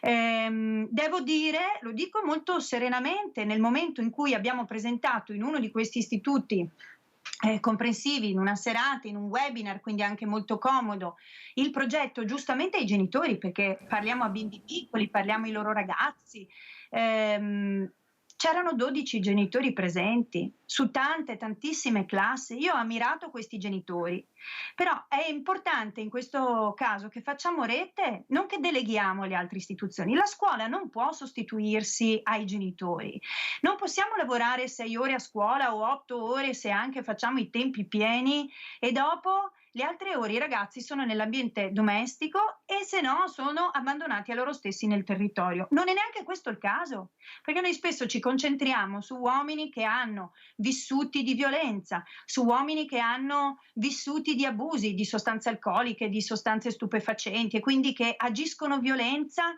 perché l'hanno sempre conosciuta, perché sono stati cresciuti in quel tipo di ambiente, perché sono vittime di violenza assistita, cioè lo vedevano da parte dei loro padri. Questo non è questo caso, non c'è povertà educativa, non c'è un substrato culturale, questo è un ragazzo che esce dal Veneto bene, normale, con capacità di studiare, con relazioni, non era un isolato sociale. Cioè, allora qui la scuola che cosa può fare di più? Non è che non avesse istruzione e noi dobbiamo riuscire ad arrivare attraverso le relazioni. Quando c'è un disagio va segnalato senza nascondersi, senza impaurirsi e va intercettato per tempo. La scuola può fare molto. Io sono una convintissima che i servizi nella fascia 0-6 debbano essere potenziati su questo fronte. La consapevolezza, il rispetto dell'altro, con la Commissione Comunale per le Pari Opportunità abbiamo lavorato tantissimo contro lo stereotipo, perché avere un ideale di donna, un ideale di uomo che è di altri tempi, dove l'uomo non deve piangere mai, e invece se un uomo ha una frustrazione deve trovare il coraggio e l'aiuto di farsi aiutare, cioè il coraggio e il tempo di farsi aiutare. Per quello gli uomini non accedono agli sportelli antiviolenza, perché è da vergognarsi ancora nella nostra mentalità. Avere un problema e dichiararlo è vergognoso per un uomo, non per una donna, non per una donna. Ecco, superiamo questo stereotipo che si insedia da bambini perché non venderemo fuori altrimenti. Cioè, continueremo a registrare la 106esima vittima, la 107esima vittima e cominceranno a diventare dei numeri e invece ci sono vite che potevano essere salvate. Non voglio farla entrare in una polemica che poi riguarda la scuola, ma volevo capire se voleva commentare, forse dopo lo riproporremo. Ieri avevamo al collegamento telefonico il direttore Luigi Bacciali aveva Paolo Crepè, noto psichiatra e sociologo, che nella sua disamina, insomma, molte cose sono quelle che ha detto anche lei, anche il fatto che questo non è stato un disagio che è nato in un ambiente periferico, disagiato, eccetera, ma nel ricco nord-est e in una famiglia della classica villetta del nord-est. Bene. Sulla scuola, su questo punta molto Crepè nei suoi interventi, dice una scuola che adesso dice che bisogna togliere i voti perché sennò i ragazzi subiscono la frustrazione del voto, è sbagliato, perché il ragazzo deve imparare fin da subito a gestire le sue frustrazioni, e si riferiva al fatto della fragilità di Filippo. Se di fronte poi a un problema il mio crollo è così, c'è qualcosa che non va. Non so se vuole commentare, insomma, questo si entra in un altro campo, però può essere anche questo un elemento di dibattito? Ma io credo che la scuola abbia fatto enormi passi in avanti. Penso ad esempio sul tema dell'inclusione, siamo anni luce da quando a scuola ci andavamo io e lei, e oggi per fortuna ad esempio un tema come la disabilità, ma come anche i diritti civili, sono molto più percepiti, concepiti e vissuti dai ragazzi, quindi la scuola sta facendo passi in avanti. Credo che la scuola debba essere maestra di vita anche, quindi insegnare ai ragazzi la sconfitta, la frustrazione. Certo, ci vogliono insegnanti competenti che davanti alla sconfitta fanno crescere il ragazzo, quindi fanno riflettere il ragazzo, e il brutto voto è un brutto voto meritato, ma non è del mondo, e quindi che guidano i ragazzi fuori. Ecco, ci vuole una classe docente preparata, non frustrata, e quindi va messo mano anche qui al sistema. Sono sicuramente convinta che i ragazzi debbano vivere i fallimenti anche e soprattutto all'interno della scuola, nel senso che quello è il loro ambiente privilegiato, e quindi c'è quello. Poi un'altra cosa che a mio avviso invece è importante per i genitori è far vivere ai ragazzi esperienze ampie. Non esiste un unico mondo, non c'è solo il mondo della scuola, non può esserci solo la ragazza, non può esserci solo la cerchia di amici. I ragazzi devono vivere più esperienze, lo sport, l'associazionismo, la scuola. Più sono i mondi che frequentano, meno saranno delusioni cogenti e cocenti, e più invece saranno ragazzi preparati e pronti ad affrontare la vita da adulti. Oggi bisogna diventare adulti, non si può rimanere adolescenti a 30 anni con mamma e papà che ci difendono. Grazie Assessore. Volevo chiedere solo questo: cosa vorrebbe dire ai genitori sia di Filippo che di Giulia? Immagino due messaggi diversi, però sono due famiglie che stanno vivendo veramente un momento terribile in modo diverso. Ma ai genitori di Giulia, alla sua famiglia, davvero le parole sono poche. Lo sconforto, la scusa, una scusa forte. Ci scusiamo come istituzioni e al tempo stesso condividiamo il vostro dolore come persone e come genitori. Non vorremmo mai ritrovarci in quella situazione, e ci sta facendo riflettere tutti tanto. Oggi c'era tanta commozione anche in piazza. E ai genitori dell'assassino, purtroppo la dura realtà di essere genitori di un assassino, di supportarlo in un percorso che per lui sarà difficile, che non deve essere un percorso di vendetta ma di giustizia, e non sarà facile essere la famiglia di un assassino, perché questo è quello che poi viene percepito dalle persone. E quindi un buon percorso di crescita per uscire da quello che sarà lo stigma che li vedrà al centro. Non possiamo nascondercelo. Grazie davvero a Gloria Tessarollo, grazie per essere stata con noi, grazie anche per il suo impegno costante, insomma, che conosciamo bene a Treviso. Grazie davvero. Allora, torniamo sulle notizie di cronaca. Forse fra poco dovremo avere più tardi lo psicoterapeuta Mirko Casteller, che conosciamo bene, è già stato ospite anche in questi giorni proprio sul caso. Ovviamente era ancora il giallo quella che era la scomparsa degli ex fidanzati, quando invece era un vero e proprio omicidio, non già più un rapimento ma un vero e proprio omicidio. Allora c'è questa notizia importante perché dà un po' una certezza su quanto dicevamo oggi. L'inchiesta sull'omicidio volontario di Giulia Cecchettin resta in capo alla Procura di Venezia. A attribuire la titolarità del fascicolo è il fatto che il primo reato contestato, il sequestro di persona, è avvenuto in quel territorio di competenza. Lo apprende l'ANSA da fonti qualificate. Sarà quindi la Procura Veneta a disporre tutti i prossimi atti ufficiali, dal momento che i reati contestati a Filippo Turetta sono in continuità con il primo. La Procura di Pordenone avrebbe potuto procedere soltanto per l'occultamento di cadaveri in considerazione dei primi accertamenti svolti nel burrone, grazie ai quali prevarrebbe l'ipotesi che Giulia fosse già morta quando è stata abbandonata nel bosco e che sarà invece aggiunto alla lunga lista di contestazioni a carico del giovane dai colleghi veneziani. Dunque non è necessario attendere, questo è il passaggio tecnico, non è necessario attendere con certezza l'ora della morte di Giulia, anche se sappiamo dalle prime accertamenti che Giulia era già morta quando è stata portata giù, lo sappiamo adesso, non gettata ma portata giù in braccio, avvolta in quei sacchi neri sotto il macigno per una cinquantina di metri, era già morta, quindi già questo poteva far pensare appunto che la Procura di Venezia era titolare come fin dall'inizio delle indagini, in quanto la morte è avvenuta ancora in provincia di Venezia e quindi in Veneto, ma di fatto soltanto il fatto del reato di sequestro di persona, il primo reato, consente alla Procura di Venezia di essere la titolare dell'indagine, perché tutti gli altri reati successivi e quindi l'omicidio e quindi l'occultamento sono strettamente legati al primo reato. Quindi sarà la Procura di Venezia, quindi sarà il capo della Procura Cherchi e poi il PM di Venezia a dirigere l'inchiesta come è stato fin dall'inizio.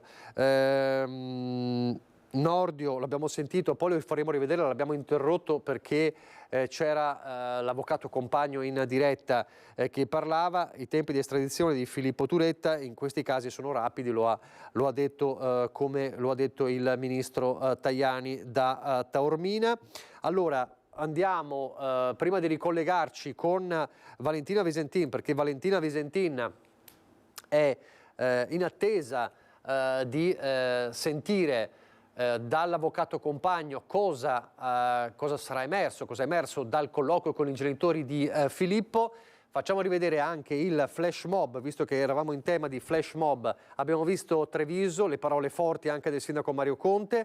Vediamo anche il flash mob di Belluno alle 10:30 a Belluno in Piazza dei Martiri, sempre per Giulia. È un lavoro difficile, è un lavoro che ci aspettiamo da tantissimo, è un lavoro che ferisce le donne in primis, ma anche noi uomini, perché alla fine non ci riconosciamo in questi esseri che compiono queste azioni. Oggi noi siamo qui, è un segnale, solidarietà, però ovviamente nei nostri cuori speriamo che ci sia più che solidarietà, che il governo prenda veramente in mano la situazione e porti dei passaggi importanti per arrivare a una legge che punisca veramente questi atti. Ma io credo che sia importante l'educazione fin da ragazzi e l'educazione che le famiglie danno ai propri ragazzi. Noi siamo preoccupati da uomini, siamo preoccupati da padri e vedere questo scempio ci ferisce tantissimo. Sentimenti, prima una profonda tristezza per una giovane vita stroncata e per un ragazzo che bene o male si è rovinato la vita, e poi il sentimento di dire basta, insomma basta, non è più possibile. Dobbiamo educare questi ragazzi a accettare dei no e dobbiamo aiutare le ragazze a riconoscere una gelosia malata. Gelosia non è amore. Ecco, siamo in tanti qui, è passato sui social velocemente questo tam tam e insomma speriamo che questo si traduca in iniziative educative verso i ragazzi, nelle famiglie, nella scuola, da parte delle associazioni. Il messaggio è che dobbiamo dire basta al femminicidio, basta alle violenze, basta anche ai soprusi psicologici. Non possiamo sentirci dire costantemente di non ubriacarci, di non uscire da sole perché potremmo incontrare il lupo. Basta, dobbiamo essere libere di vivere la nostra vita e fare le nostre scelte senza essere limitate in ciò. Tantissimo da fare e questa è una tragedia che ha colpito tutti. In Giulia abbiamo visto le nostre figlie, le nostre amiche, le nipoti, le ragazze che guardiamo tutti i giorni felici di prendere in mano il proprio futuro, libere di farlo. E anche il fatto che lei fosse così generosa nei confronti di questa persona che invece evidentemente aveva già manifestato un'insopportazione per la sua libertà.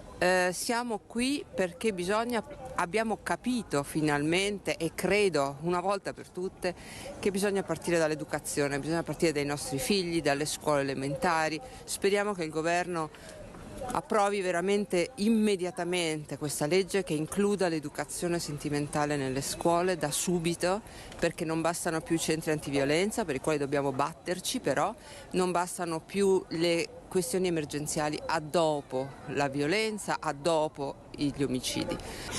Ce lo immaginavamo, ieri sera non siamo più riuscite a stare ferme e zitte e abbiamo voluto dare anche lo spazio a tutte e a tutti di condividere il dolore, perché è importante anche condividere il dolore per poi riuscire a tirarne fuori qualcosa di buono e cambiare l'esistente.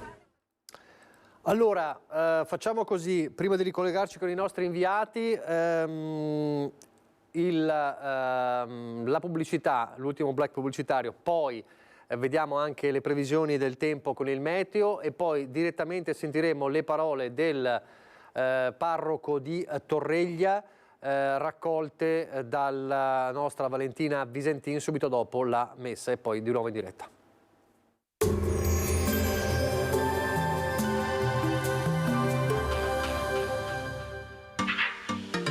Tremonti, attrezzature e materiale per saldatura professionale a Montebelluna. Bentrovati al meteo. È sempre l'alta pressione a dominare sul nostro territorio. Sarà dunque un weekend con il bel tempo. Vediamo il dettaglio di domenica 19 novembre. Sul Veneto da segnalare soltanto la possibile formazione di qualche banco di nebbia sulle zone pianeggianti al mattino, ma in rapido dissolvimento. Cielo dunque più sereno e soleggiato a seguire. Le temperature saranno in calo sia pure lieve, minime intorno a 0-5 gradi, massime tra 10 e 13 gradi. Ci spostiamo ora sul Friuli Venezia Giulia. Anche qui prevalenza di sole con cielo poco nuvoloso e assenza di piogge. Temperature minime tra 3 e 8 gradi, massime sui 12-15 gradi. Infine diamo uno sguardo al Trentino Alto Adige, dove di fatto avremo poche novità. Anche qui tanto sole, salvo al pomeriggio locali precipitazioni sui settori più a nord. Temperature minime intorno a 0-2 gradi, massime sui 10 all'incirca. Dal meteo è tutto, vi do appuntamento al prossimo aggiornamento.